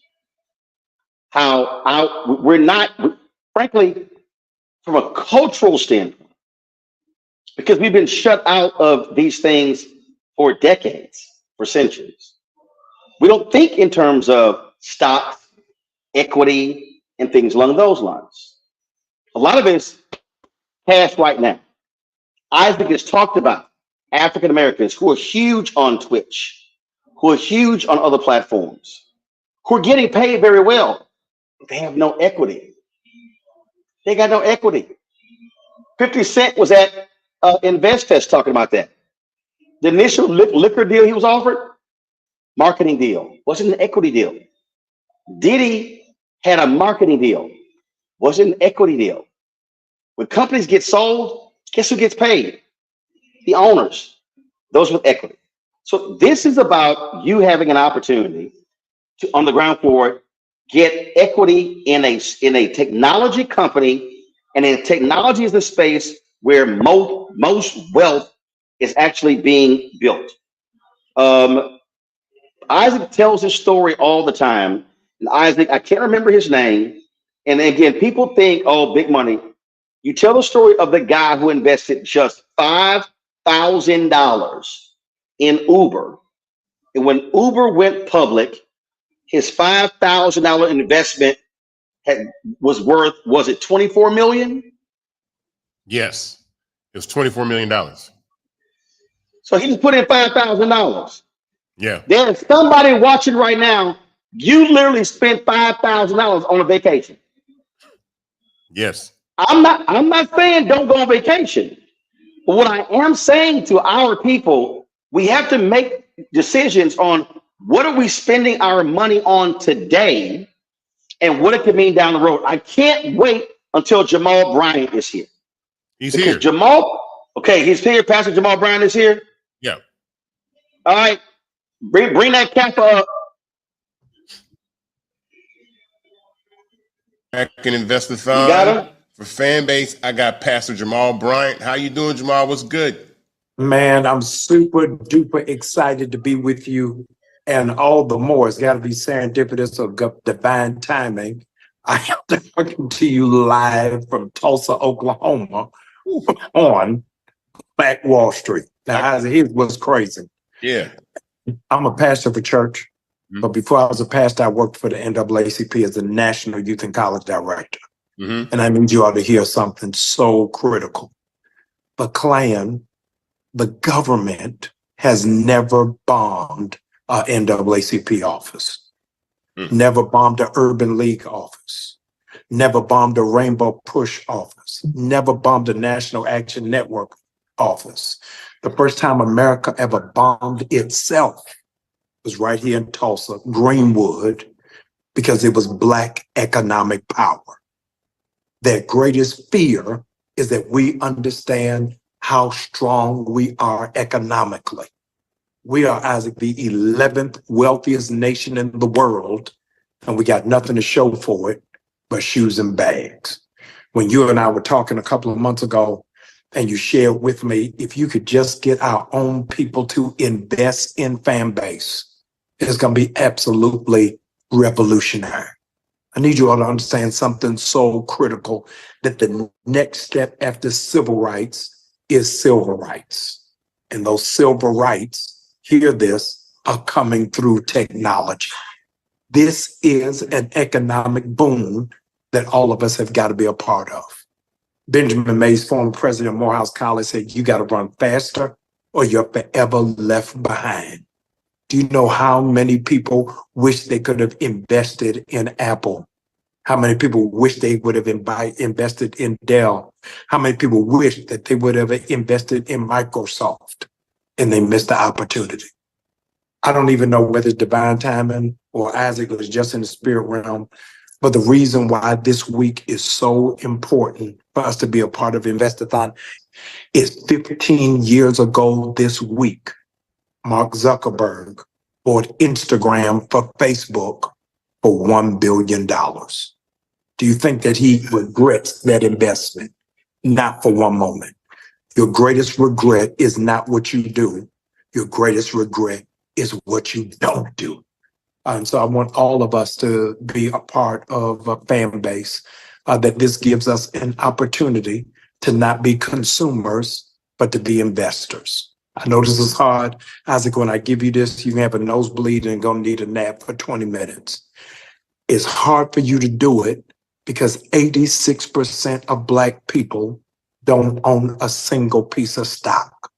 So when we're talking about investing, I might as well be talking in Swahili, Arabic, or Hebrew, because you don't even understand what it means. Let's not live for today, let's live for tomorrow. So I am giving the challenge for 25,000. How many are we challenging? 25,000 people. Yeah, 25,000 people to give $600 and change your future, your destiny. I don't want you to think about Fanbase. I want you to think about your future. I want you to think about your legacy that you're leaving behind. Isn't it amazing that Prince had no estate planning? Aretha Franklin had no estate planning. Michael Jackson had no estate planning. And so the state had to come and make a plan. For you to invest in Fanbase says everything that we need to know, that you're concerned about your children, concerned about your legacy, and concerned about the future. 92% of Black people, and I'm finished with data, I'm finished with stats, 92% of Black people don't know the names of their great-grandparents. And they don't know the names of their great-grandparents, drum roll, because they didn't leave them nothing. We at the funeral fighting over earrings and a stole, and mama wanted me to have a lamp. Because we've not made a real investment on how it is that we're doing it. I've been walking the street here in Tulsa. It is the 102nd anniversary of the bombing. And I came up this week because I wanted to see it. And because of one of our family members, the Bryants, owned a dry cleaning on this street. The Bryants was before the Jeffersons. We was moving on up. And I wanted to make sure that I remember not only our legacy, but those who don't know their history are destined and they're doomed to repeat it. Some Baptist preacher, the doors to the church are open. The ushers are coming now. I'm passing the gold plates. I need 25,000 of you all to partner with me to make an investment to the future. What's the website, Isaac, that we're supposed to go to? Startengine.com/fanbase. Yeah, startengine.com/fanbase. /fanbase. Ask that you all would do it. And I need you to do something a preacher never tells you to do. You ain't never heard this in church. I'm telling you to start a rumor. I need you to tell this everywhere, that what Isaac Hayes III is doing is radical and is revolutionary, and we got to protect him at all costs. So do me a favor.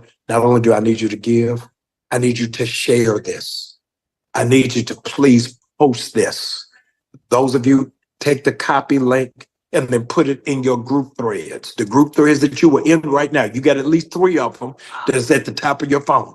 Drop them into the phone right now and say, hey, y'all, let's do something. Every year, y'all planning on the same stuff. Let's go to brunch. Let's go to the Essence Festival. Let's go to the winery. This time, let's pool our money together. Let's not buy out the bar. Let's raise the bar and say, this is what it is that we're going to do and how it is that we're going to be forward thinking. After it is that you make this investment, add a title onto your social media handle. If you invest in Fanbase, add this title on your social media handle. Here it is, Afrofuturist.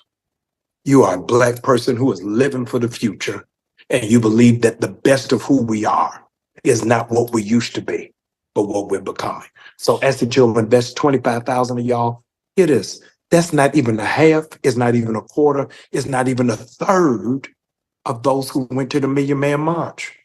We're not even asking you to go nowhere. You ain't got to meet us at Centennial Park. You ain't got to meet us at the Lincoln Monument. So we're not asking you to buy no hotel. We're not asking you to get on Spirit Airlines.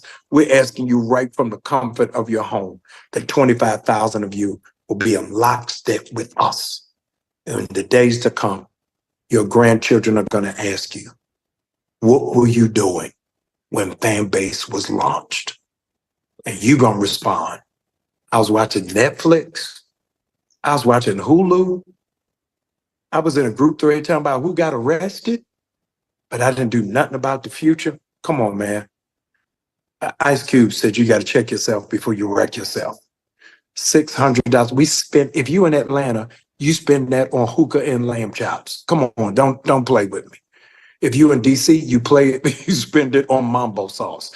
If you in Memphis, you spent it on hot chicken sandwiches. Come on now, don't do this to me. If you in LA, you did it on Randy's Donuts. Wherever it is that you are, I need you to pull that $600 together and let's make an incredible history. Cornel West said Black people got to stop reciting Black history and start making Black history. This is a Black history moment, and I know y'all are thrown off because you only used to doing Black history in February. Well, it's September, and you still Black. So I need 25,000 of y'all to help us to do something incredible, something monumental, and something significant. If the next president is Black, and they don't have a Black tech or Black economic agenda, we're doing the electric slide backwards. Come on, y'all. Let's move this thing forward. All aboard the love train. You ain't got to get on the midnight train to Georgia. Get on the midnight train to this website. 25,000 of you. Sow a seed of 600, and let's change the world. Isaac, I'm glad to be rocking with you, brother. Anytime you need me, call me Colette. And it don't matter whether I am in Oklahoma or Kenya. I'm gonna be there because I'm looking to cash out. This cannot fail. I got 3 kids in college, and none of them Negroes got a scholarship. I need this to work. So let's do something meaningful. Let's do something significant. Man, thank you very much. I appreciate it, man. Thank you very much. StartEngine.com/fanbase, everybody. Thank you, Pastor Bryant, for stopping in to the Invest-A-athon. I appreciate you very much, man. No, love you always for no reason. I see you at the top. All right, man. God bless you. We got a couple of great guests coming up, but I thought Jamal was gonna tell the story, but he didn't. I'm about to mess y'all up real quick. Herb Kelleher, if y'all don't know who that is, co-founder of Southwest Airlines. Jamal's daddy was the bishop, the AME Church in Dallas. Herb, y'all, I'm about to mess y'all up. Herb Kelleher approached Jamal's daddy about joining the board of Southwest Airlines. Offered him, stop. His daddy turned it down. His daddy was like, I don't know about airlines. That was a second company. I can't remember it. I don't know if it was Blockbuster. There was a second company, same thing. Jamal said to this day, his mama want to smack his daddy. Why am I saying that, y'all? I'm telling you. Why am I saying that? Because had Jamal's daddy accepted that offer, Jamal wouldn't be worried about the scholarships for his daughters. Because that stock potentially could be 10, 20, 30, 50, $100 million today. This is what we're talking about, y'all. It's what we don't know that's throwing us up. This, all information. I see y'all in the chat. Y'all all keep saying, asking about the investments. Listen to me clearly. Everything you want to know about this investment, just go to startengine.com/fanbase. I see y'all asking about the investments. Y'all just go to the site. Stop asking the moderators to give it all. It's all there. But what we have to do is we have got to get our people to understand you're not gonna build wealth working on that job, making $40,000, $50,000 and paying your bills. It's not.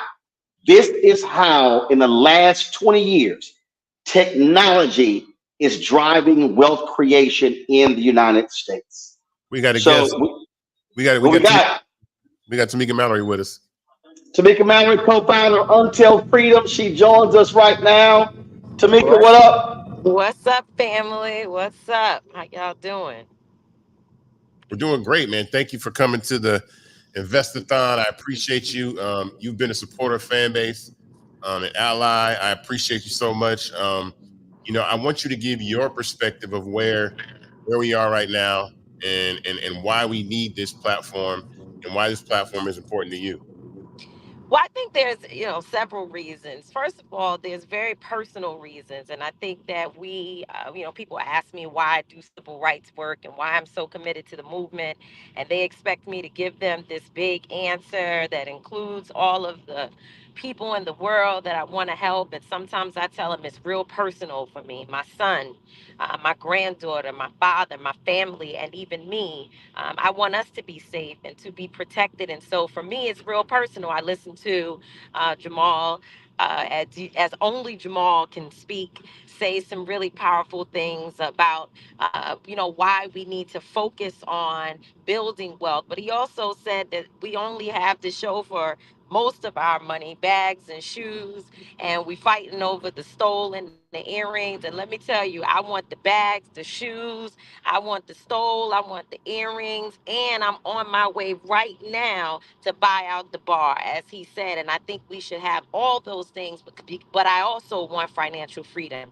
I also want to make sure that my family, that I am able to leave them something, and that they do know my name, and that they can remember me for more than just being out in the streets protesting and organizing our people. That is important, but it is also important for us to organize our people to be able to sustain ourselves. You know, I, in my heart of hearts, am an abolitionist. I do not believe in having police and outsiders providing public safety for our community. I believe that we should be providing our own public safety, and that most of what happens in terms of holding our people accountable should be done within the community. But that cannot happen if we do not have an economic engine that will help us to sustain a model, that will help us to pay for what it looks like to canvass our communities, to have the types of programs necessary for our people to be safe, to be whole, and for our people to be educated so that we can get rid of food deserts and all the things that's happening around us that creates the unfortunate circumstances where police are even needed in our communities at all. I believe that our economic freedom is going I believe that our economic freedom is going to be the key towards our sustainability and to us taking and having self-determination and taking into our own hands what we know how to do for ourselves. In every community that I work in, where they have strong grassroots organizations that are doing anti-violence work, I think about Erica Ford here in New York City and A.T. Mitchell and my brother, my son, and so many who do work on the ground in places like New York City, even in Newark, New Jersey, where Mayor Ross Baraka has invested incredibly in grassroots organizing. You can see the difference in the community. You can see where our people are more comfortable to walk into an office and say, I need help. You can see where some of the most notorious young people are turning their lives around and getting the help and the support and the resources that they need. But that is going to come from us being able to take care of us, because we know looking to the outside, looking for other individuals to care about our communities and to invest in our communities the proper way is never going to happen. If we are waiting for someone to come and save us, they have not been here yet. They're not planning on coming. It is us for us, and it's about us. And so, my investment in Fanbase was one of the first investments that I made when I had a little bit of money from a book deal that I received. I put my money into Fanbase, and I'm proud to join other Black folks. In fact, I put my money in because Roland Martin called me on the phone one night and told me I had no choice. And I tell you, it was a good decision. I feel very good about the support for Fanbase, but I also feel good that I had the wisdom to listen to wisdom and understand that if Roland was calling me and giving me a direction, I didn't need to ask him 50 million questions. While I'm not saying that people should not understand Fanbase inside out, as you are thinking about investing, you should do that with anything. But I was able to trust the fact that Roland was going to give me the right info and he was going to put me in the right direction. So hopefully those of you who are listening, that you will believe that today, as you see so many of us who work so hard on behalf of our communities. We are invested in something that we know is going to win. I appreciate you, Isaac. I see you. I see what you're doing for the community. You are the type of person that I want to be invested in. Someone who is courageous, bold, who speaks up against all the suckers out here that's trying to play our communities. You're doing your role, your part, and really holding down your role. And we love you and appreciate you. So I'm Fanbase all the way. And I'm asking all of you who are on here tonight to go out, tell everybody. They say lottie dottie and everybody in your family to invest $600 in Fanbase by going to startengine.com/Fanbase. Wow. Thank you so much. I appreciate that. I sure did. Awesome. You did. Roland, a bully in investment, won't you? Well, I mean, but look, the reason, one of the reasons I did that is like Tamika's out there on the front lines. And listen, ain't no 401k plan in civil rights work. That's Reverend Right. right. Jackson always says that. And so here was an opportunity to support a black owned tech company, allow an investment to build and grow. And so then all of a sudden, if this thing takes off like we want it to, like it should, then all of a sudden you get a return on that. And so again, this is how wealth is being created. And unfortunately, in all these cases, we do not have an opportunity to get in on the ground floor, a lot of these investments, and this opportunity allowed us to do so. 100%. I thank you, Thank uh, I love Tamika. y'all. Appreciate it, Tamika.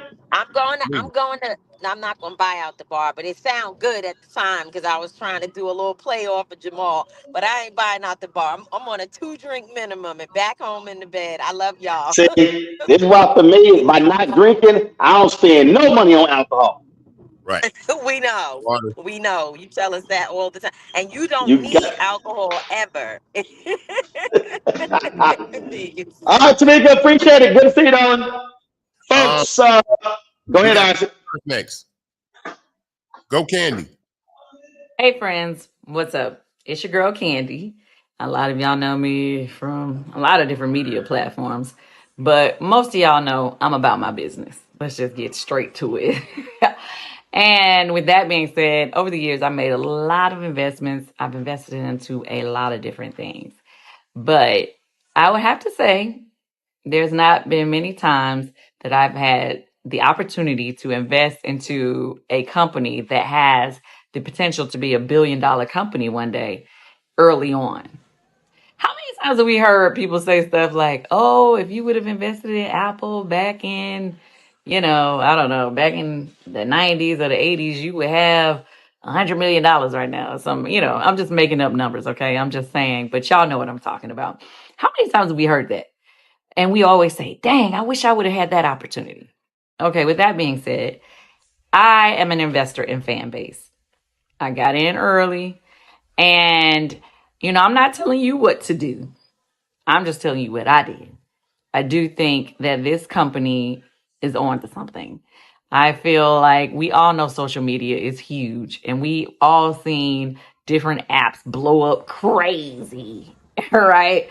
And but I have to say, with those apps, I didn't have the opportunity to invest early. And with Fanbase, the opportunity is there. I encourage you to get more information. Find out more about Fanbase. I'm just saying.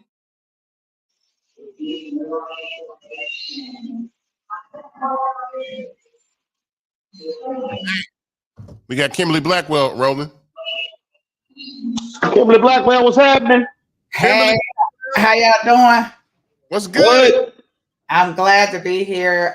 Just want to say thank you for having me, Isaac. I was an early fan base investor, came in 2021. For me, I was glad that it was mentioned, Roland, and how you talked about Tamika. I started my business right out of college 25 years ago. So I kind of knew that I wasn't going to have the ivory tower 30-year vested fund waiting for me after retirement. And so I challenge the audience to think about, what is it and how is it that we are looking at financial freedom and future? And so for me, investing has always taken a priority in how I look at creating a legacy for my family and so many others, my community. I bet on a lot of founders. And what I can tell you about Isaac is that I am proud to take this investment in Fanbase. But I also encourage everyone to look at what it is and how it is that you're placing your monies and investments. And so, as Candy mentioned, go out. I'm sure that they have resources that Isaac has mentioned in the sense of understanding the business, what it is by way of growth strategies and plan. You're talking about culture. you're talking about technology. One of the things I liked about Fanbase when I was introduced was really how the monetization opportunities to build and create wealth in a way as an additional stream of revenue that we often and always all need. And I just thought it was, a very innovative and aggressive way to attack the competition.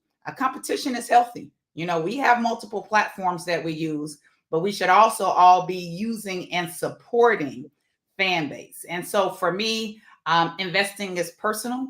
I got involved in investing very, very young. I will tell you, I've made some good ones and I've made some not so good ones.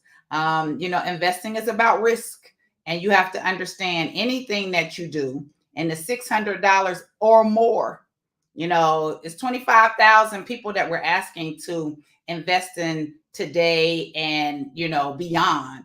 But what I would tell you is that you don't have to just do 600. And what I would also tell you is if you don't have 600, do what you can. No one should be doing anything that if you can't afford to lose it, think twice about it. If you can't afford to lose it. But if you can, because we know that we're using money and spending money, as they've mentioned, in the club and or anywhere else, and a lot of nice accessories.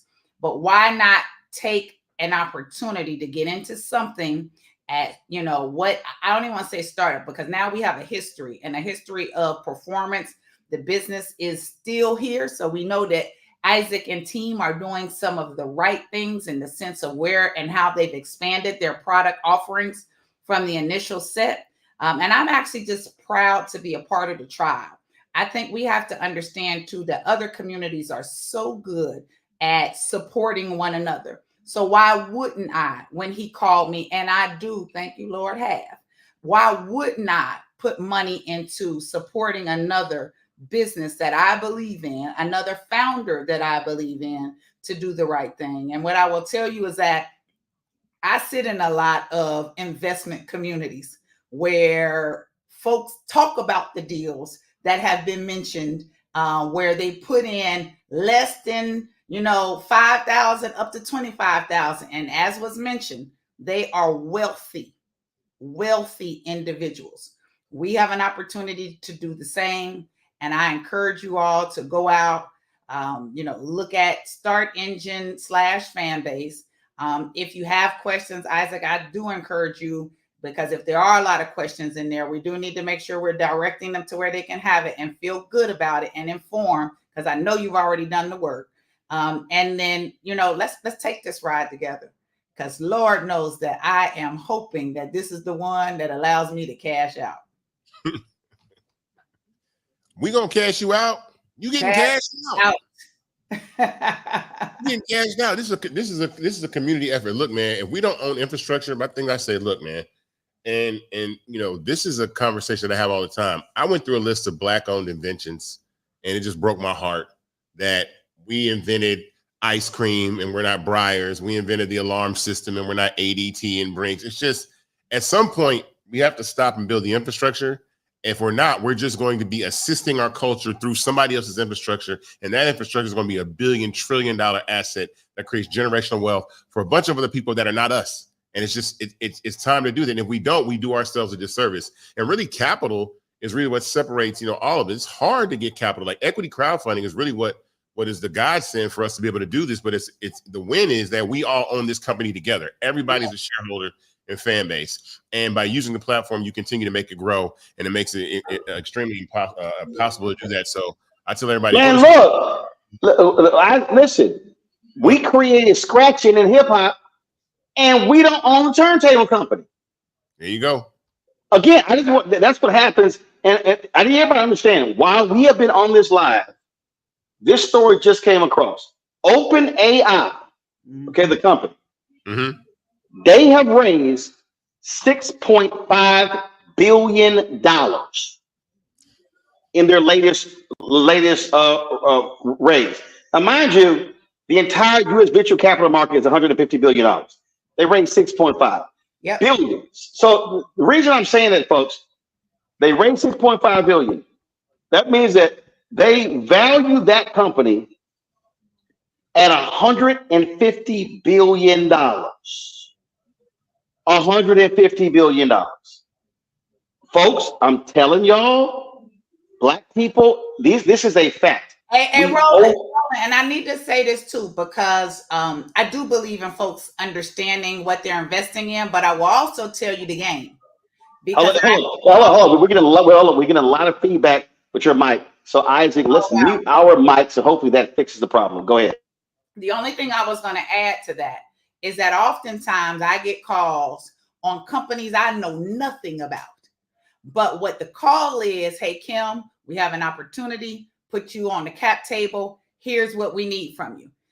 Because of where it's coming from, whether it's OpenAI, whether it's NVIDIA, all of them, if you got in early, you just go for the ride. You just go for the ride. And that's what happens with OpenAI. And what you also know is that, again, through technology and what we know is happening with how folks are using generative AI and all sorts, that is the future. And here we go back to the main stage and common denominator of tech. Well, to that particular point there, Joteka Edie, many of us saw her last night on the Oprah Kamala Harris deal, Win with Black Women, started that 4 years ago. Joteka used to work for the NAACP. She leaves the NAACP, goes to Silicon Valley. That's right. Joteka got into all types of deals. And Bob Johnson always said this. He said, you have to be in the deal flow. In the deal flow. She got put into deals by virtue of the relationships that she actually built. That's how you build wealth. And again, so what this is opportunity. And let me say this to every black person, or even non-black people. Black people, we are America's tastemakers in everything: music, fashion, culture, you name it. When it comes to technology, the data shows it. Black people over-index in iPads and pads. We over-index. Black people, we were foregoing landlines. We were over-indexing on cell phones. We are early adopters of all social media platforms. Folks, Facebook, Twitter, Instagram, Vine. Our creativity drove the development of all these platforms. So what we're saying right here is, why in the hell are we going to keep making non-black people, and listen, anybody can invest, whether you're black or white, but the point is this here. Why are we going to keep making non-black people rich as hell with our ingenuity, our culture, our dancing, our singing? How about we actually do that for ourselves? That's all I'm saying. Thank you, Kimberly. All right, let's go. Start engine / Fanbase. All right, next up we got Ryan Wilson. Ryan, where you at? What's up? What's up, man? How you doing? I'm doing excellent. How are you, man? I'm good. We're getting, I don't know what's going on. We're getting a lot of feedback. I'm not sure why that's the case. Keenan, I'm not quite sure, but just be aware of that. Go ahead. Yeah, you good? I'm good. I can hear you okay. All right, cool. That sound all right? Yeah, man. I mean, well, I first want to say to everybody out here watching that Fanbase would not exist without Ryan Wilson in the gathering spot. I say that all the time. He built a community, a membership community for black people to come together. And some of those first conversations that I had about tech were some members of the gathering spot, one which will be joining us later. I think Barry's around here. I see Barry backstage. We're going to talk to Barry in a minute. And I really bothered Barry, Jewel, and Justin about tech, and they were happy enough to do that. But I'm thankful that Ryan created a community, and he's big about community. And it's really one of the reasons why Fanbase does exist. So I thank you for that, Ryan. Thank you for being here tonight. I appreciate you. You're a Fanbase investor.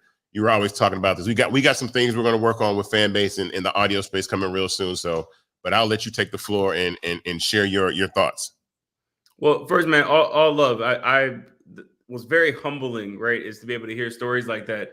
That's what TGS is here for, right? We have to be supportive of one another. And I think what tonight is about is that sort of support, right? We've got to come together. I listened to the last couple of conversations, and look, I do think it's important that we understand about any business that you're going to invest in, right? It's important to try to understand the fundamentals and what the upside is, right? But there's also something else that we should just be considering, and that's just being just like plainly supportive of an effort that's happening.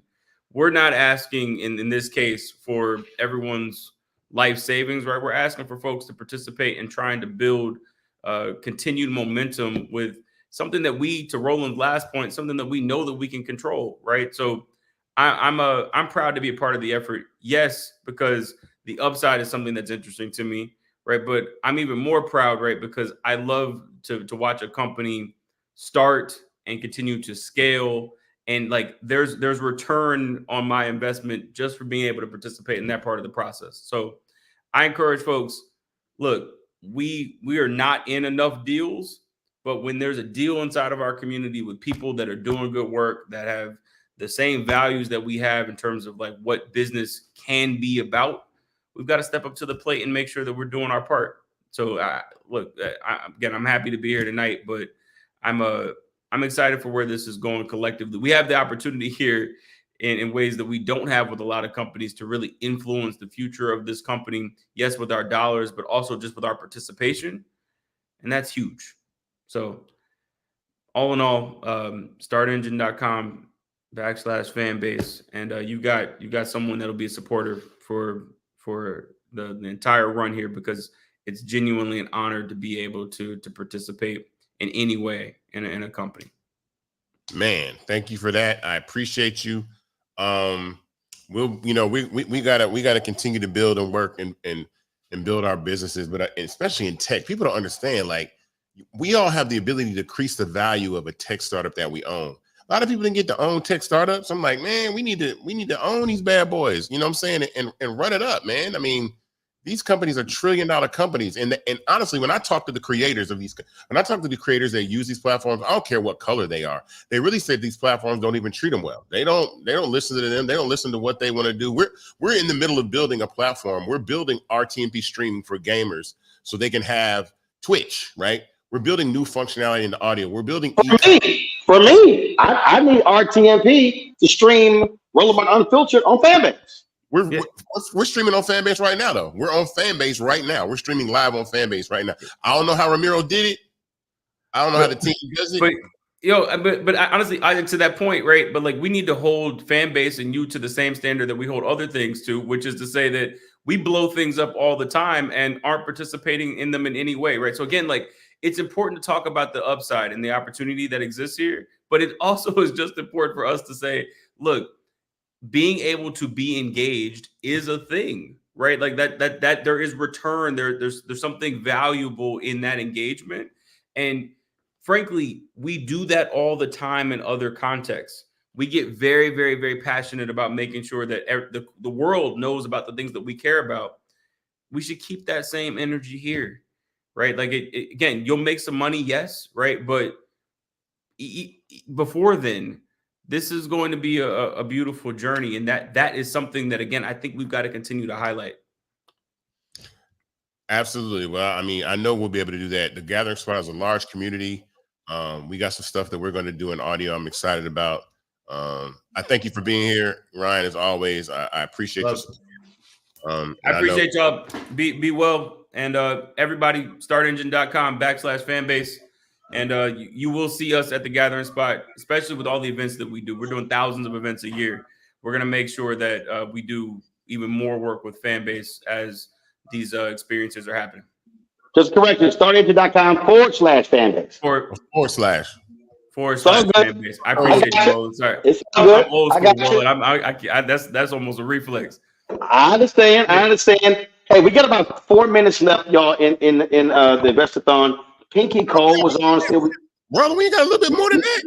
No, hold on. Pinky Cole. Well, you told me 8 to 10. Pinky Cole was on. Let's get Pinky back. But my frat brother Hill Harper is with us. Hill. Hey everybody.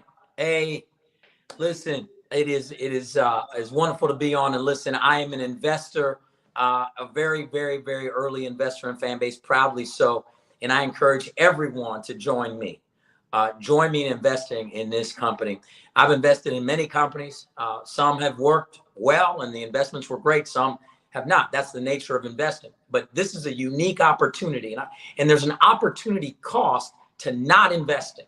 And think about this. We have to own our own base technology companies. And remember, technology companies evolve over time. They are living organisms. None of the companies that are billion-dollar, trillion-dollar companies, unicorns, are the same company that they started out being. They were funded over time so they could continue to adapt as new technology introduced itself. That's why it's critical that we invest here. I know we have a limited amount of time. That's why I wanted to cut straight to the point and say, listen, any amount of investment matters. And this is critical. And I'm also going to say this because, Isaac, I was waiting to say this here. I am going to launch my Hill Harper fan base page, account, whatever we want to call it. I'm launching it as of this next week coming, so that not only will I be an investor behind the scenes, I'll be an active participant in hoping to draw actual people and eyeballs to the platform. And so that's how we support each other. Remember, Dr. King said, we're all tied together in a single garment of mutual destiny. We got to stop operating in silos in our community. We have to partner collectively. Ryan said it. Other people have said it. This is about collective participation, because when all people are collectively participating, it makes the tide rise for everybody. And that's critical. Too much in our community, we've learned to operate in silos. Get out of that mentality. The opposition operates collectively. They don't have to agree They don't have to agree with each other. And I'll finish with this. In our community, it seems we got to agree. You disagree on one thing, you agree on 9. It's like, I can't work with that. The opposition, they can disagree on 9 things, agree on 1. They storm the Capitol together. Come on, y'all. We got to support each other. Let's go. Absolutely. And in fact, Hill talked about the collective. If you go back and listen to or read Dr. King's final speech, April 3rd, 1968, in Mason Temple, he said, Black people, individually, we are poor. He said, yet collectively, we represent one of the largest economies in the world. That's right. He said, in order for us to move, we have to move as a collective. So when Isaac talked about off the top, if 25,000 people contribute, invest $600, that raises to $15 million. Now, you don't have $600, you do less. I am a living example of what happened when Black folks operate as a collective. We probably had about 31,000 people contribute to Roland Martin Unfiltered in the 6 years. They contribute more than $2.5 million. That's how we're still here. We've been able to build this network because there are people who say, Roland, I can't send 50. They said, I got 25. Your 25 is just as important. 10, 5. I had an elderly Black woman in the airport in Atlanta. She said, all I have is $1. And I said, baby, your dollar is just as important. We took a photo, I posted on social media. But that's what we're talking about here. But what we're talking about is creating. Here's what I'm tired of. And I was at CBCF last week. I'm tired of us having wealth creation conversations. We have to have wealth creation engines. You're not going to create wealth by attending panels about creating wealth. In fact, the only people who are actually making money off of that are the folks who you're paying a registration fee to. That's who's actually building wealth. So this is Fanbase, y'all, is a social media company, but it is a wealth creation vehicle. And that's how we have to think about it. So now if you're watching or listening, I want you to now say, okay, how many wealth creation vehicles do I have an opportunity to actually participate in? That's what this is. And again, it's a risk. There's no guarantee of anything. But here's what I do know. If you spend $600 on a jacket and you gain weight, your ass may not be able to wear that $600 jacket. And so it's going to sit in your closet or you're going to give it away. I'm just being straight up. Right. I got some stuff in my closet I can't fit.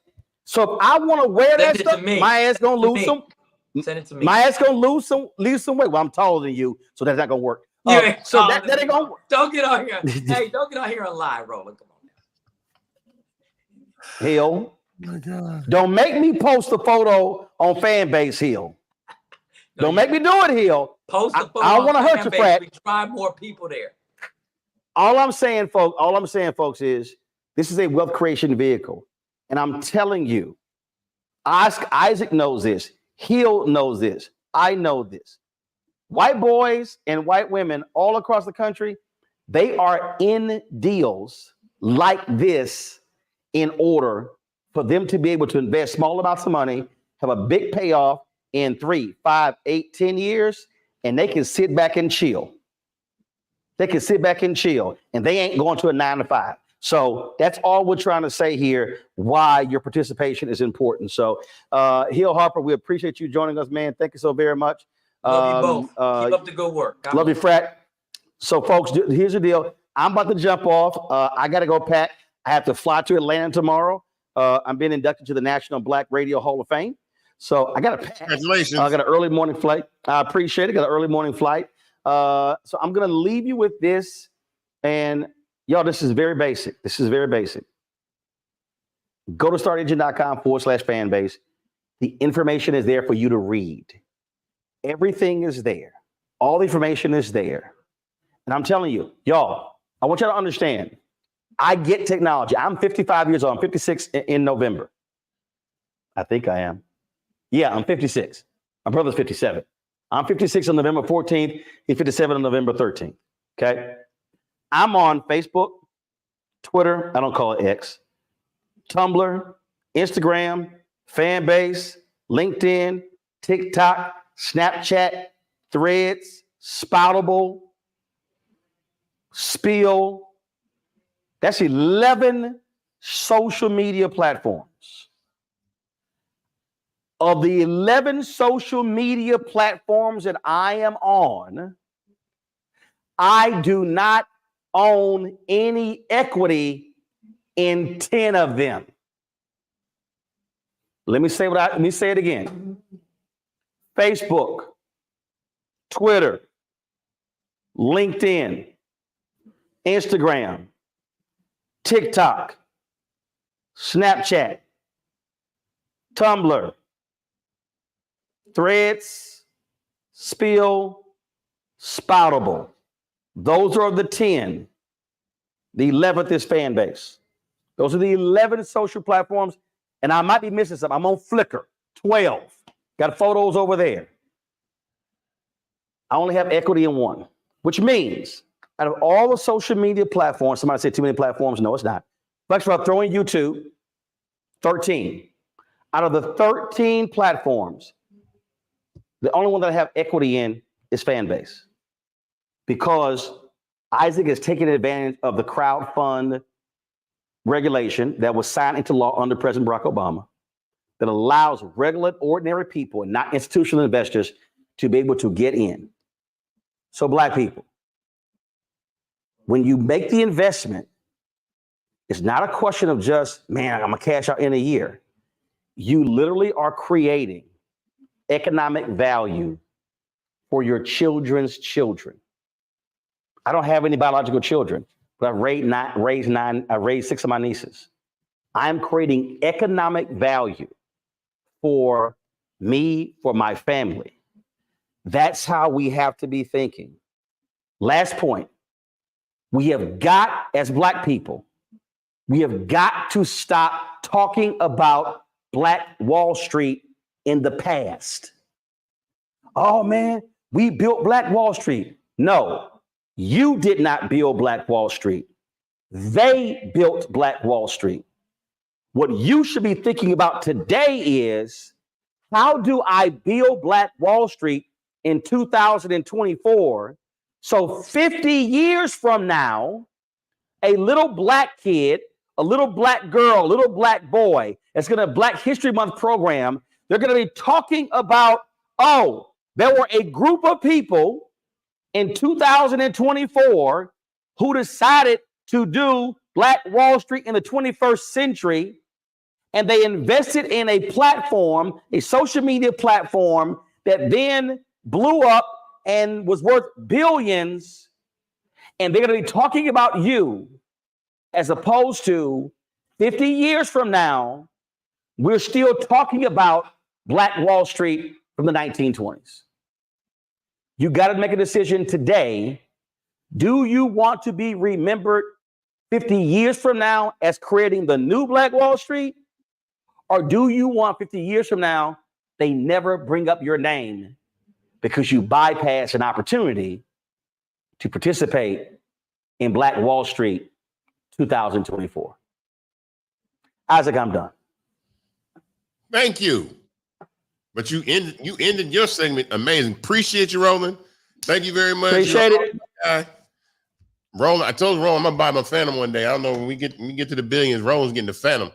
Up next, we got Barry Gibbons. Where you at? Barry Gibbons in the building. Barry Gibbons to the front. There he is. Yo. You hear me all right? Barry Gibbons is one of my tech senseis. Shout out to Barry. So Barry's another one of the reasons that Fanbase exists. I annoyed him for quite some time. Him and his partners, Jewel Burks and Justin Dawkins. I bugged them every day to learn about tech, but Fanbase would not exist without Barry Gibbons and Justin and Jewel, because they gave me the information and the tools to really build this company from understanding the space of tech. So I appreciate you for that. I know you have your perspectives. You are out in this world. You are a VC, basically. Like you're out there giving money to the not basically. That's kind of what I do for a living. So yeah. So yes, I'm a professional investor. So I run Collab Capital. Very relevant to this conversation because Collab Capital will, by the end of this year, will have a little over $125, $130 million under management. And we only invest in companies that are building innovative, huge solutions to big problems that have at least one Black founder on the team. I'm going to get into why that's really, really important, but we've heard a lot from a lot of different people, and I just want to echo the importance of community, the importance of us just investing, not just in Fanbase, but you definitely should invest in Fanbase, but just investing in general and building generational wealth. I want to approach this a little bit from an education perspective and kind of how I approach. As posting on social media, you can just take your creative, select the audiences that you want. Some feedback. Okay, there we go. I want to approach this of how to make investments, right? So when I'm making investments, the first thing I'm looking at is the team.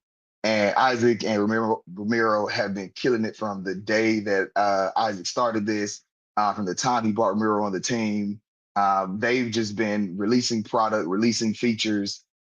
There's no doubt that they are building a good foundation to a company. And so typically as an investor, that's the first place that I'm going to start, is looking at the team and making that decision and checking that box. The second thing is the market. I'm not going to go deep into social media. Everybody uses it.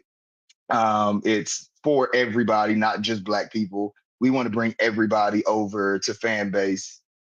Then business models. And this is what really got me with Fanbase when Isaac first pitched it to me, is that I just envision a company like Nike coming on the Fanbase, building up their followers, getting the loves, getting the likes, actually making money while on the platform, and only releasing sneakers to people who follow their page, right? Like those types of opportunities. Marvel, when they're voting on who's the next movie they're going to release, which character are they going to make the next TV show on Disney for? You can do all that type of stuff on Fanbase while they're producing revenue, and while they're producing revenue, Fanbase is producing revenue. While Fanbase is producing revenue, me as an investor, I'm making money. So from a business model perspective, I just loved what the team was building. Thought it had a lot of legs to it.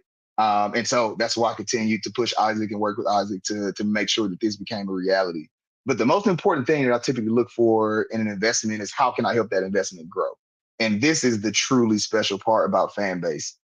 We all can literally help build our own wealth, right? We can help bring people to the platform, post content on the platform. We can do all of these things. If you are a creator and you're not on Fanbase, you're literally doing yourself a disservice. You can invest in a platform that you can then pull your content into, create new content, build up your following, make a living off of that following. And while you're making your day-to-day living off of that following, you own stock in a company that your wealth is being created on the back end. And so that's kind of my spiel on just from a professional investor perspective, how I look at companies. But here's what I want to say, Isaac. And I don't think anyone has said this before, because I think it's kind of it's a thing in our community where sometimes we really struggle with helping other Black people win. And I'll get back to why I do what I do for a living. My entire success right now, what I do, is built off of making other Black people rich. As an investor, if I go make someone a billionaire through the work that I do every day, I'm going to make some money, but they're going to be billionaires, right? Like, they are the founders of the company. And that's what I love about Fanbase, right? And we're looking at ourselves creating billionaires like Elon Musk. Excuse me if anybody has the truck, but it's ugly. And we're still going out and spending hundreds of thousands of dollars while this dude is openly on his platform doing all the racist things and giving tens of millions of dollars to people that we may or may not support. I do not, but I don't know what everybody's affiliations are. That's what wealth brings. And so we have to make sure that we get out of our own way and help make the right people wealthy. And so through this, hopefully we make Isaac extremely wealthy. Like, I want Isaac to be sitting on billions and billions and billions of dollars, and I'll be happy with a couple million, right? And we have to change our mentality as Black people to be okay with other Black people winning more than we're winning on the same play, right? And so that's why I love what I do every day. That's why I love being an investor in Fanbase. And that's why I hope that you all invest in Fanbase. If it's something that's too risky for you, if it's something that you can't do financially, I always tell people, don't stress yourself out over an investment if it's going to mess you up at home. Like, don't do that, but you can invest in other ways. You can share the platform. You can get on the platform. But in all seriousness, it's $600. It's $600 minimum, right? If you can do more, do more. But let's all make Isaac really, really, really rich, so that when we do have the next election, when we do have the next thing, the next scholarship that we need for Black kids coming out of Southwest Atlanta, the next tech fund that is looking for investors so that I can invest in Black people. I need investors.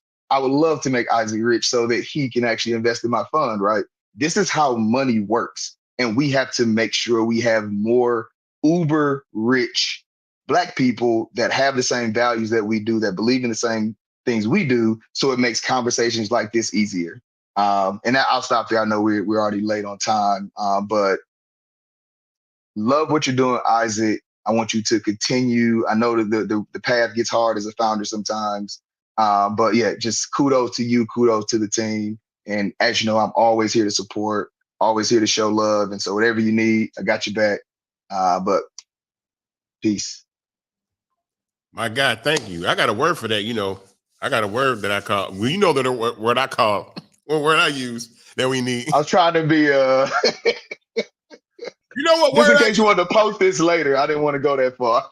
It's all good. It's cool. I mean, we on the Black Star Network, but I want to keep it. You know, I want to keep it cool. But appreciate you for stopping by. Like I said, the fact that I can talk to you almost every day now, because we're around each other a lot more. Same office.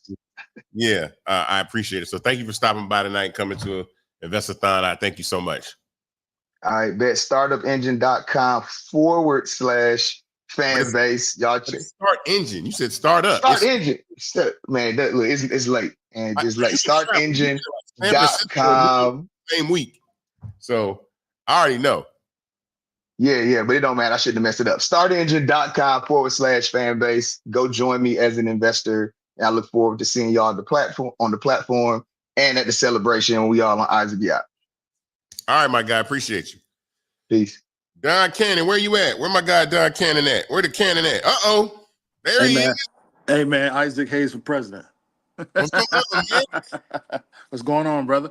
Man, thank you for being here, man. I've known you for like 20 plus years. Yes, sir. We've grown in different ways in our businesses, and I love where you are with what you're doing with Generation Now.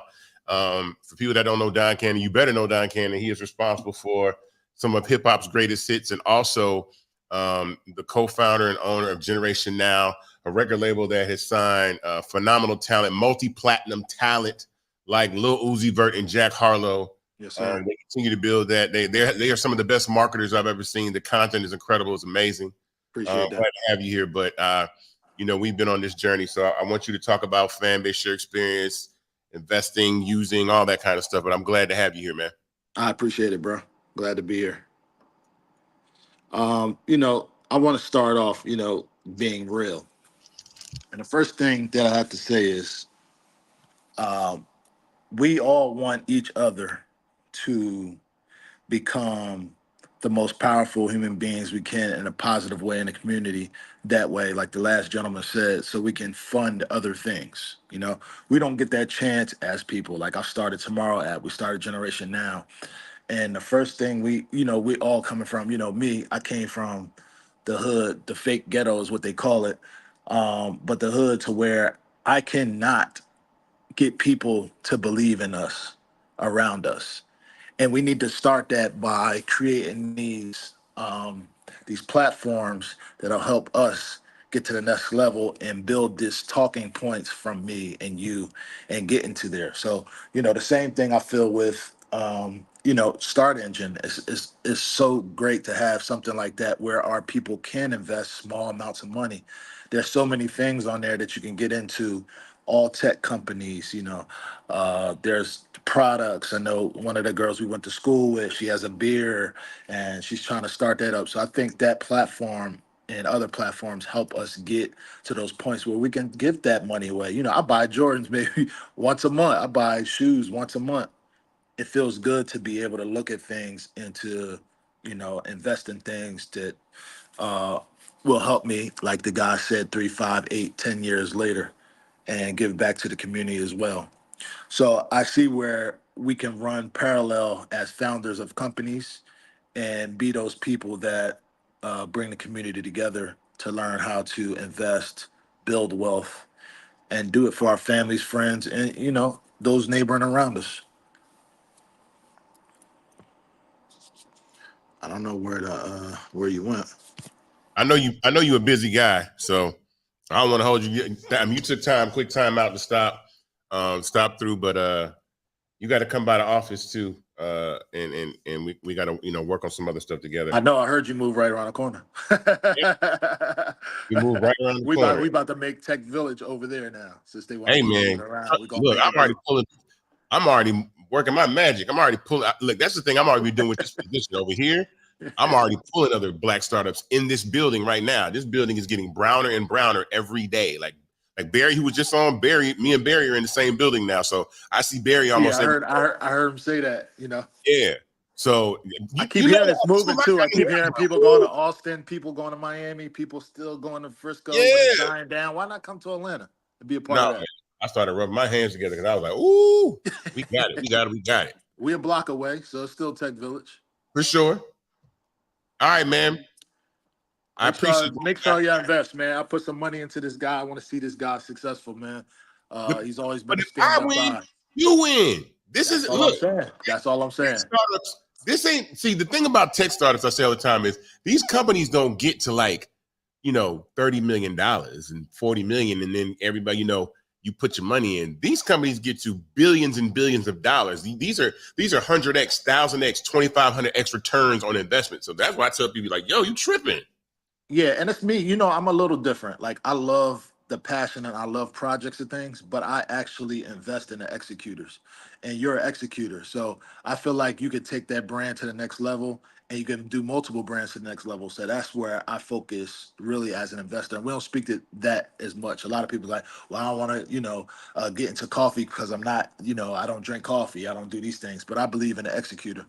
And a lot of the things I invested in were people that I know can execute. The same thing with me. If you're coming to me and say, hey, he has a new artist and I do something where I'm raising money for it, I'm gonna execute it the proper way.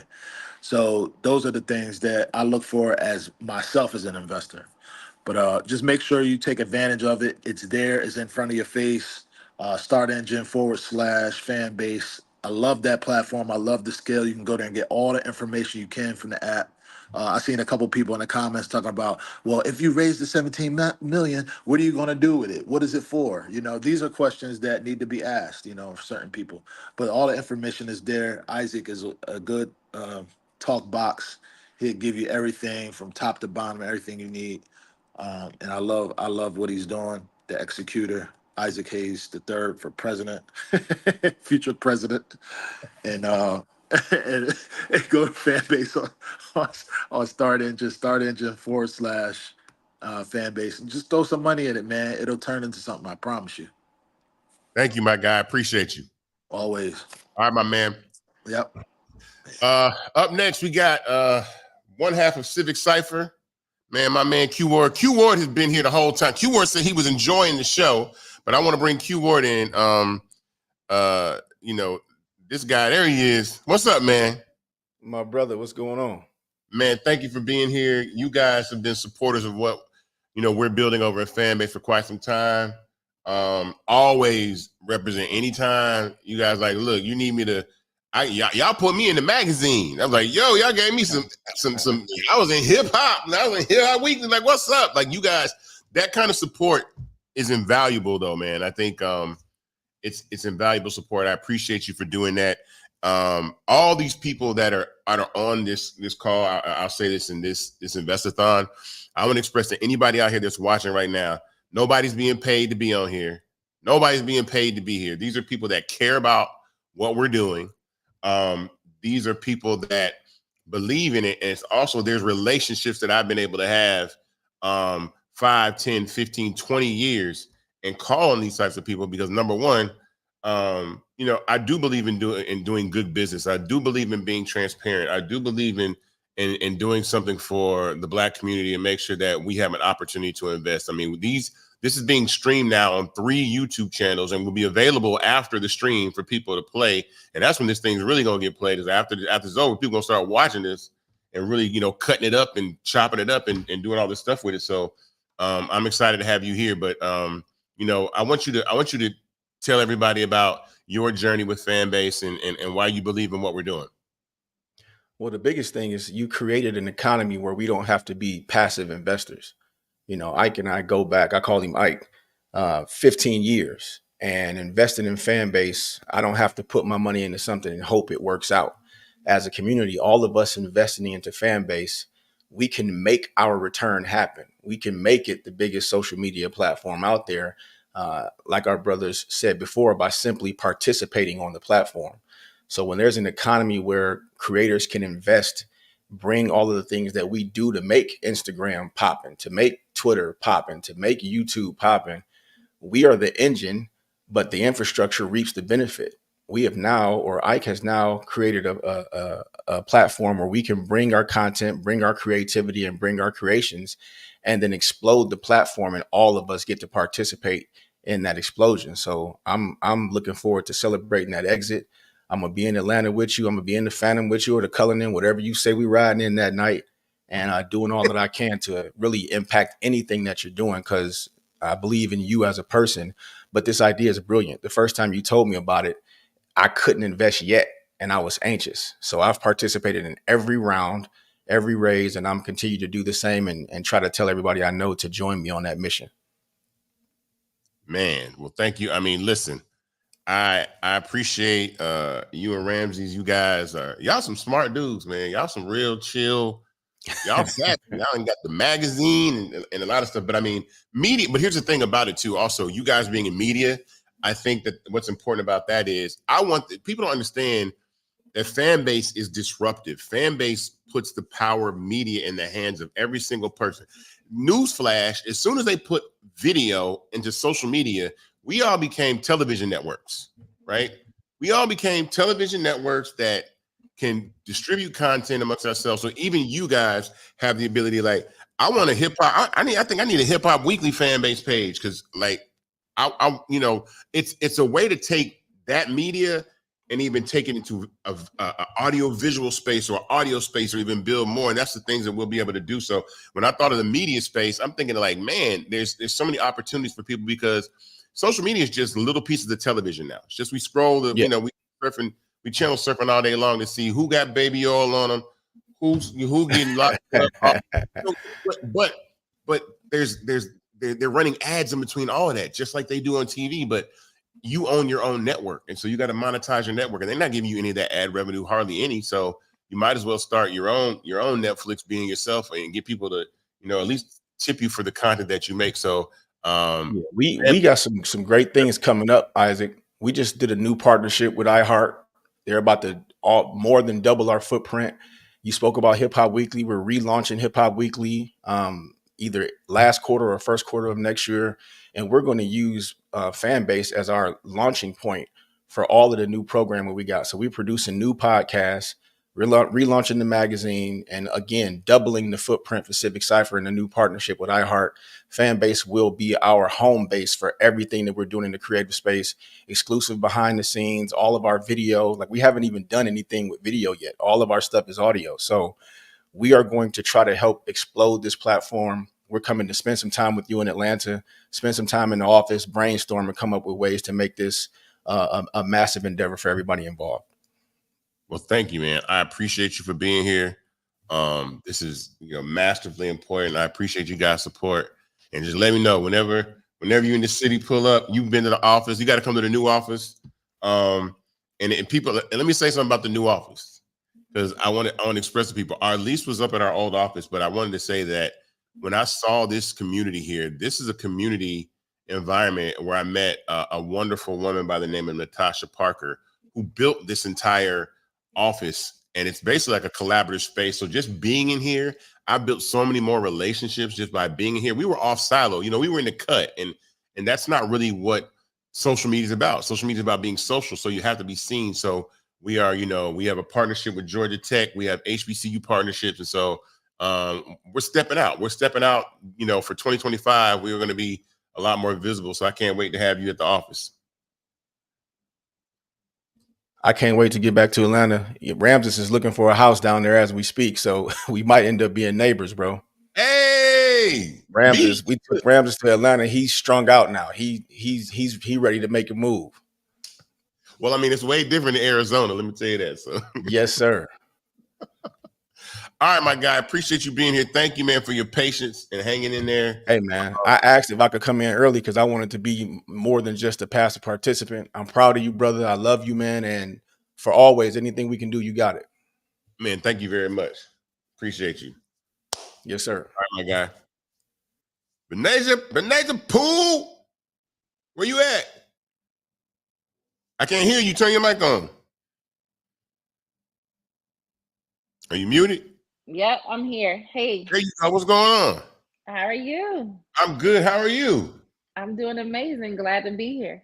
Man, look. So we connected at Invest Fest, and I want people to I want you to talk about what you do for a living and why that's important, because you own a black bank, and I think that that's extremely important. But the access to capital that the black community has is so limited, and it's so frustrating that VCs really, and I know some people in the VC space, but VCs don't check for black companies like that. You see what happened with the Fearless Fund, and you see what happens with like stuff like that. And then a lot of times the banks are not necessarily on your side. It's amazing to meet a woman that owns a black bank, which I think is important. And when we spoke about you coming on to the Invest-A-athon tonight, I wanted to, make sure that we made some space for you, but to talk to us about the importance of access to capital, because Start Engine is providing me an access to capital that I would never have before. This is a community funded app by people that are, and these aren't donations. I don't want people to think that you guys are this isn't a GoFundMe. And I know I support everybody raising money for Vice President Harris, but this is ownership. You are purchasing shares in this company. So I want you to speak to that though. Yes, absolutely. So, guys, I do own a bank. I am nationwide. I also fund in 40 plus countries. And the importance of the dollar, the importance of the black dollar. So, let's face it, in modern times, a dollar circulates on average 6 hours in the black community. That, in contrast to other communities, is below the standard. So, in the Latino community, it circulates more than 6 times. In the Asian community, it circulates more than 9 times. That's equivalent to 20 days. In the white community, it's unlimited number of circulation. So this disparity of circulation highlights a deep-rooted economic disparity. So money circulation is important in our community because it helps us circulate what leads to higher financial stability as well as economic growth. So platforms like Fanbase and other Black-owned businesses, it's imperative and important that we invest in them. I am 100% a Black-owned bank. I do not have any business partners. I'm the sole owner. Investing in companies and investing in platforms that are for us, by us, will help us build generational wealth. So I heard a lot of people talk about equity, right? So equity is the way that you put money into a pot, you let it sit, and it grows. Ultimately, once it grows, you can pull the capital out and access it. Hopefully your equity grows to something, phenomenal. But when you're investing, of course, as everyone said, it's a risk. You don't know what it's going to grow to unless more people invest in it. The Black spending dollar right now, the power that we have in our abilities is almost surpassing 1.7. It's supposed to be about $1.8 trillion at this point. So with that being said, we have money in our community. We know how to spend money. We just have to be able to spend it on the right things.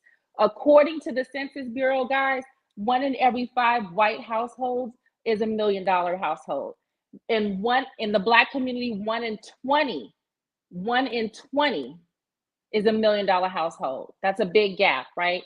But guess what? On the flip side of it, 1 in 4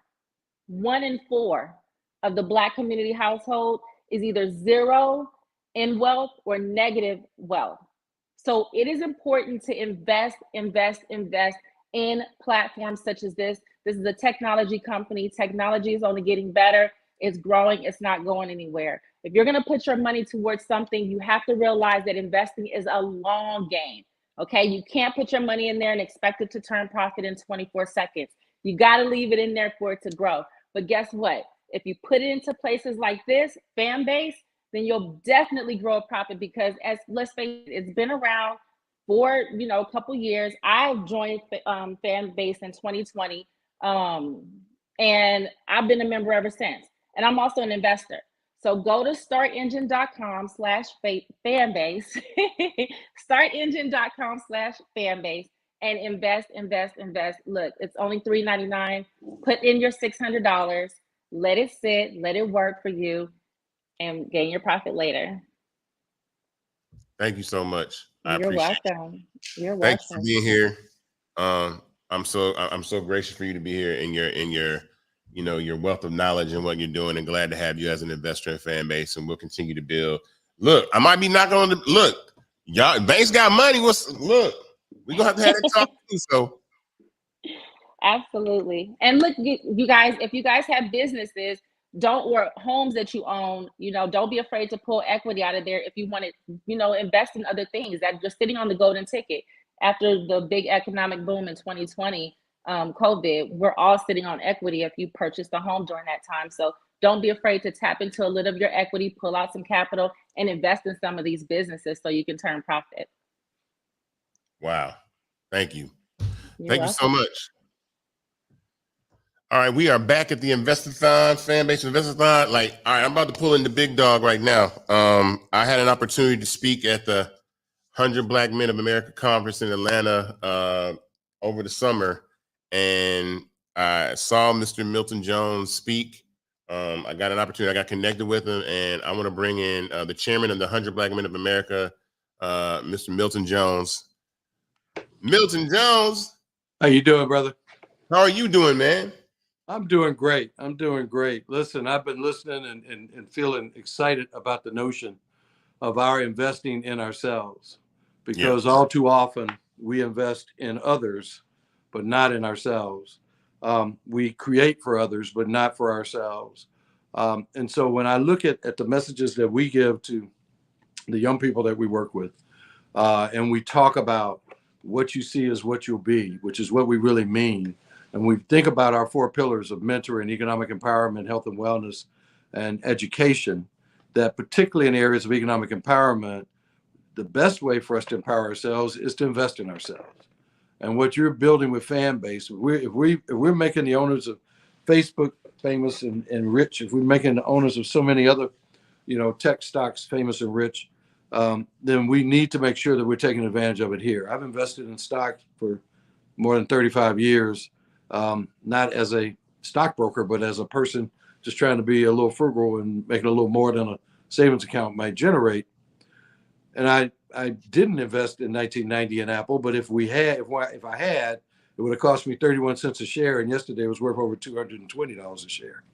31 cents, 220. That's how it works if you wait and hold long enough in a well-run company. Sometimes stock goes down, but many times it goes up. And frankly, with the kind of content that you're talking about producing here, and the strength of the platform you're building, it really, I think, looks like a great, opportunity for us to take a look at and help others see.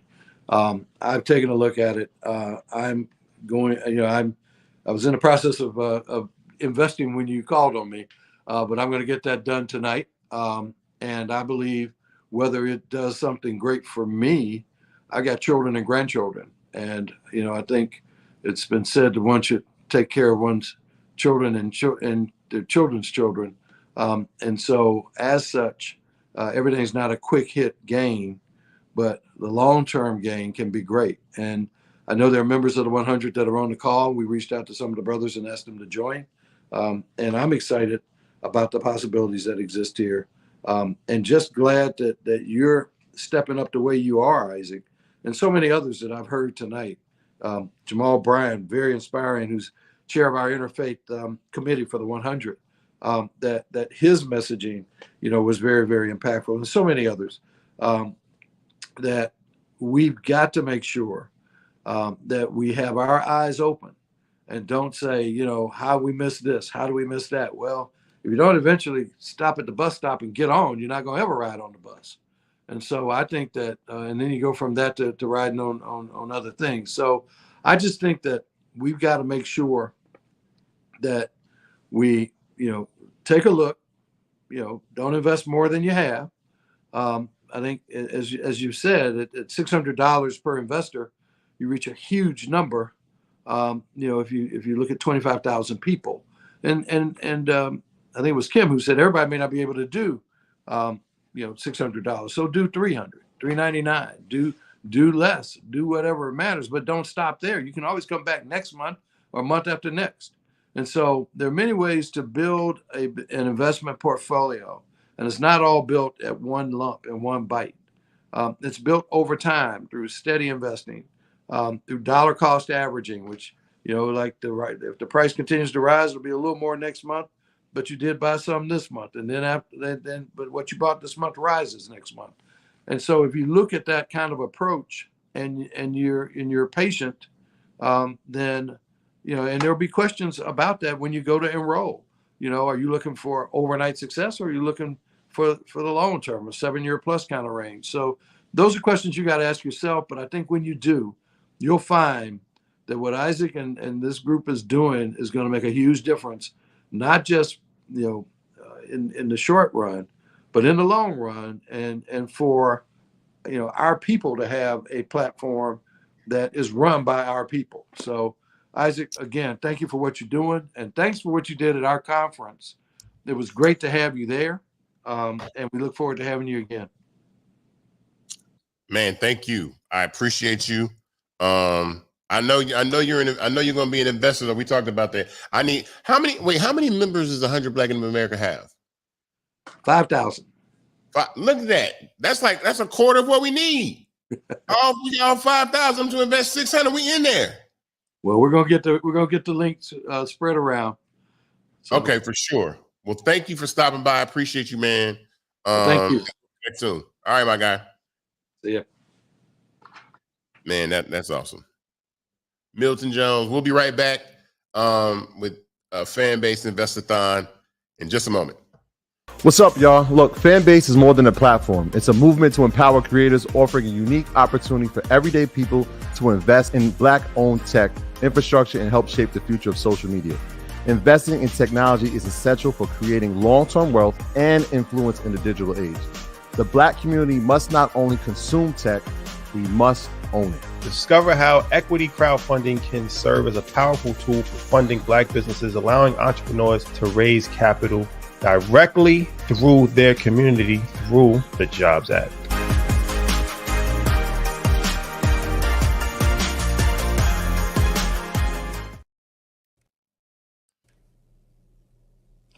Hey guys, Erica Jane from the Real Housewives of Beverly Hills and some other projects. And I'm here to talk to you today about Fanbase. And you're probably thinking like, why is she here? Well, I remember when my friend Isaac Hayes called me a few years ago and he's like, Erica, I'm starting this new tech company, this great new app, get in on the ground floor. This is your chance to get in on the ground floor. Fanbase. This is the chance for you to own a piece of tech. And you know, that's where all the money's made, early. So my advice to you, check out Fanbase. And Ike, I'm really proud of you. Awesome sauce. So I wanted to talk about actually the Jobs Act is something that we talked about specifically. I want to go right into that. People kind of don't know what the Jobs Act is. So equity crowdfunding came from this law passed by Barack Obama and Joe Biden in 2012 that made it possible for anybody to invest in an early stage company. Before this, so all the people that invested in Apple, Google, Microsoft, Instagram, Facebook, Snapchat, Twitter were already rich people. So we never got the phone calls. We never got the phone calls to do that. So the Jobs Act and equity crowdfunding has offered the opportunity for us to be able to take our dollars and put them inside small businesses or startups that we've never had an opportunity to do so for, which is why in the space of tech, that's incredibly powerful, because in social media, we are the ones that have the power to increase the value of the app by using and owning it. So when you get 10 or 15 of your friends using the app and then investing in the app, do that. So here's a video that I want you guys to see about the Jobs Act, and then I'll be right back with Charlamagne and we'll close this out. Back in 2012, in an effort to create jobs, Congress passed an important bill. Officially, it was called the House of Representatives Bill, H.R. 3606, but nowadays it's known as the Jobs Act. Simply put, the Jobs Act makes it easier for promising new businesses to raise capital from investors like you. Once these businesses have capital, they can start hiring. Now, this is a pretty historic change. You see, for the past 83 years, since 1933 to be exact, only wealthy investors were allowed to invest in these private business ventures. These wealthy investors are known as accredited investors.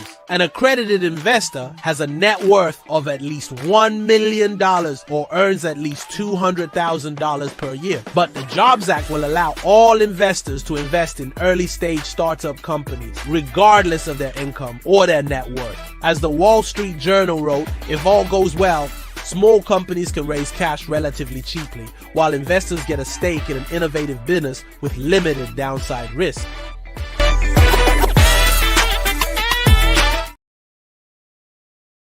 Check it out. We are back at Invest-A-thon for Fanbase. All right, this is the most special guest of the evening. I had his name on the top of the list that I wanted to come and talk about Invest-A-thon and investing in Fanbase. Charlamagne the Guy, what's up, man? How you doing? Isaac, what's up, my brother? How are you, man? I am doing excellent, man. Thank you for coming. You are the most popular voice in Black media. I heard somebody tell me that about you. Like, your voice is like, you are the guy, so I don't even think about stuff like that. I praise God for whatever position he got me in, but I don't even get caught up in all of that. I understand, but I think, you can speak truth to media because you've been in the business so long. And so when it comes to Fanbase, I think, I reached out to you, you invested, but I really want you to speak to social media and Black culture and where we are right now, because you've mentioned it a lot, like some of these creators, why are we not owning these platforms? So I kind of want you to go and talk a little bit about that. Well, I mean, number one, I think, at this point, Black people, we have to know that we control the cool. But what does that even really mean? Being in control of cool don't mean anything. Like, that's a saying that I've heard a lot of people say, over and over, and it's true. But, our kids aren't going to be able to, I can't pass cool on to my kids. Like it don't mean anything. It's not like any real generational wealth. It's not any real capital. It's not a real, resource. It's not a real asset just to say, hey, we control the cool. Like, no, we need to actually be controlling, a lot of these platforms. And it's funny to me when I see us even put labels on things, right? When you label something Black Twitter and we brag about how we make so many of these social media platforms pop off, what you should be really saying to yourself is, man, you're making so many people rich. You're making so many people, billionaires. While you control the cool, you're creating, you're controlling the cool and making these other platforms cool, but you're creating generational wealth. For people who don't look like you. And that's just the reality of the situation. And I think that, a lot of times we have to just get into the mode of believing in ourselves. When you first started talking to us about, Fanbase, Isaac, I thought it was such a good play to at least try. You know what I'm saying? I'm not gonna sit here and say it. Why can't it work? Why can't, Isaac Hayes III create a social media platform that's just as popular as Twitter, that's just as popular as Instagram, that's just as popular as TikTok? Why not? You got the wherewithal to do it. You got the intelligence to do it. We're continuing to build the resources and get the resources to do it. So it's just like, why not just try it? All of the I've been alive 46 years. I've watched like 8 or 9 social media platforms take off. It was MySpace, it was Facebook, it's been Twitter, it's been Instagram, it's been TikTok, it's been Snapchat. I watch us, go on platforms like Clubhouse, and it's just like YouTube. Like all of these platforms are filled with so many amazing Black creators, filled with so many amazing Black content, and we brag about making these things pop, but it's not popping for us, really. Yeah, right? It's just like, yo, why not give Fanbase a try?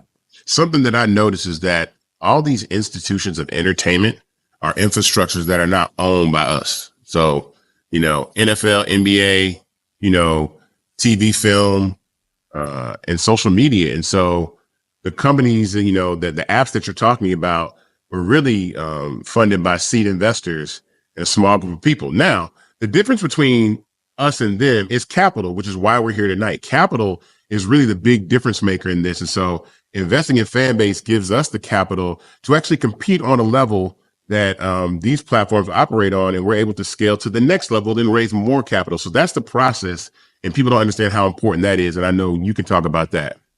Man, we need 25,000 people to invest $600 right now. We good. We can go home. Right. You can go to startengine.com/fanbase right now. But you're right. It's all about the capital, man. It's all about the money.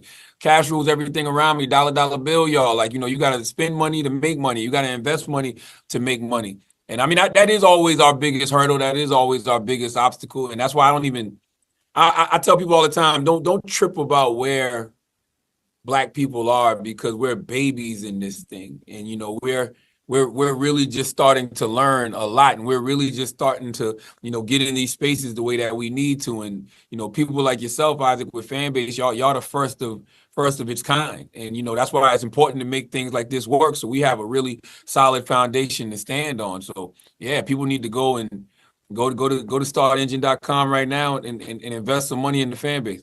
Man, listen, startengine.com/fanbase. What'd you say? You said 25,000 people. 25,000 people invest $600. Fanbase, yeah, they good. We good. How long you think that'll hold us over? Oh, we have a 3-year plan for that. That's a 3-year runway. Like, that's the thing. I've had to stop and start the raise to raise more capital when other platforms have raised $35 million and gone out of business in 18 months. And they were founded after Fanbase. Imagine that. Somebody founded a company to compete with Fanbase. They raised $35 million from VCs. It was out of business in 18 months. You know what I would do with $35 million, Charlamagne? Damn, $35 million and they was out of business? 18 months, blew the money. Why do you think that is?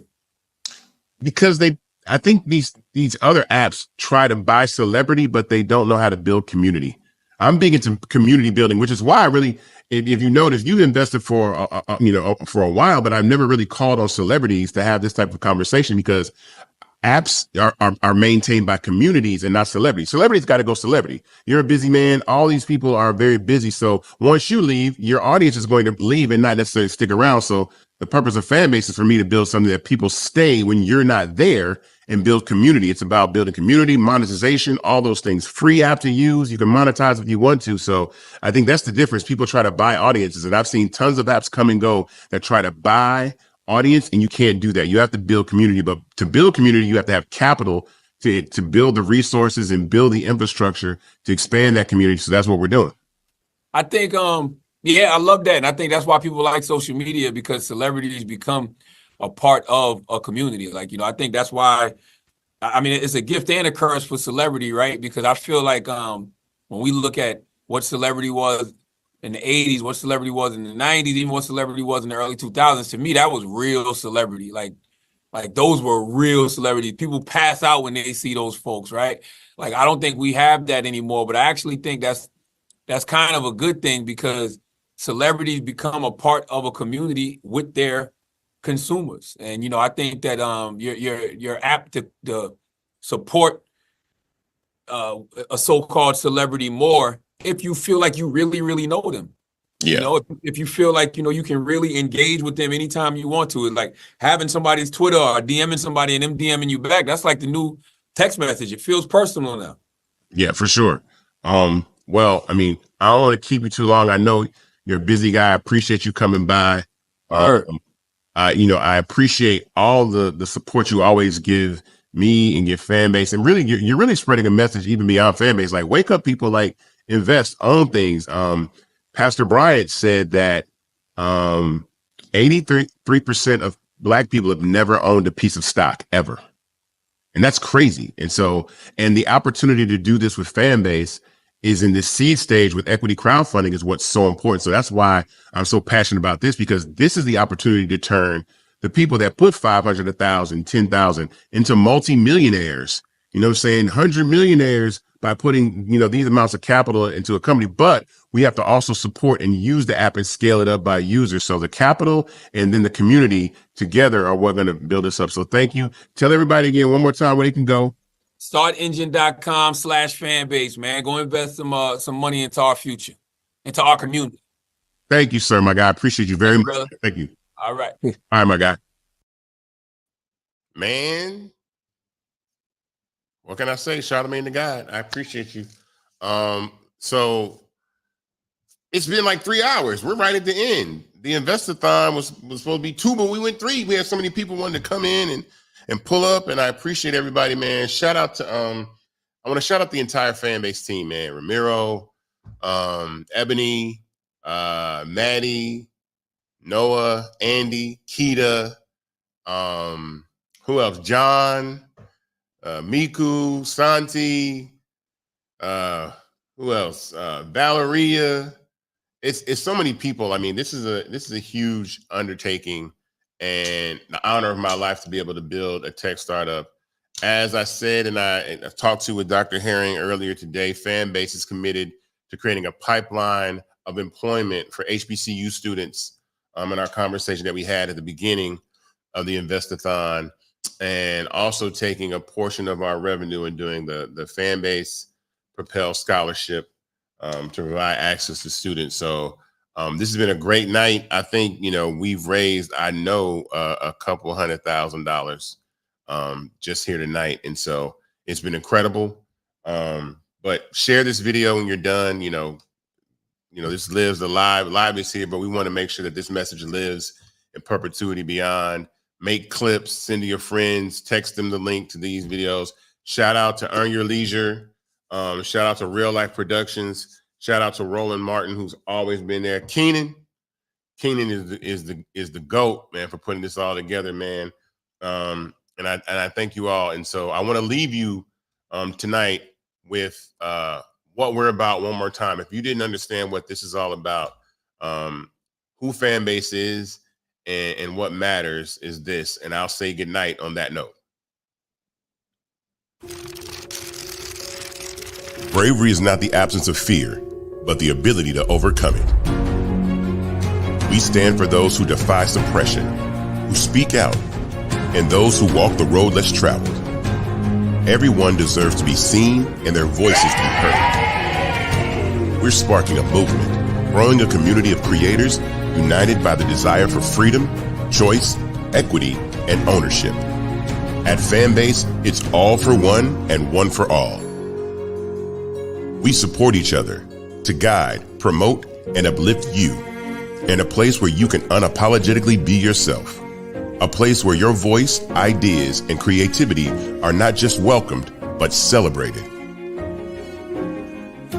We are Black founded, minority funded, and supported by a diverse, inclusive, powerful community that believes in the strength of authenticity and individual choice. Regardless of success or background, we welcome you, the marginalized, the underappreciated, the successful, the superstar. We're for all who seek a space to express themselves freely, where they are rewarded for being their authentic, true self. We transcend labels because only we have the right to define ourselves. We are built for the brave, the culture, the creators, and for the future where everyone has a power to shape their own destiny, where all are empowered, voices are amplified, and freedom is embraced. For the first time, you have a chance to own the platform you helped make popular. It's a revolution, a movement in how we connect, create, and share. Everyone is a creator, and everyone has a fan base. Here, you can be you without limits.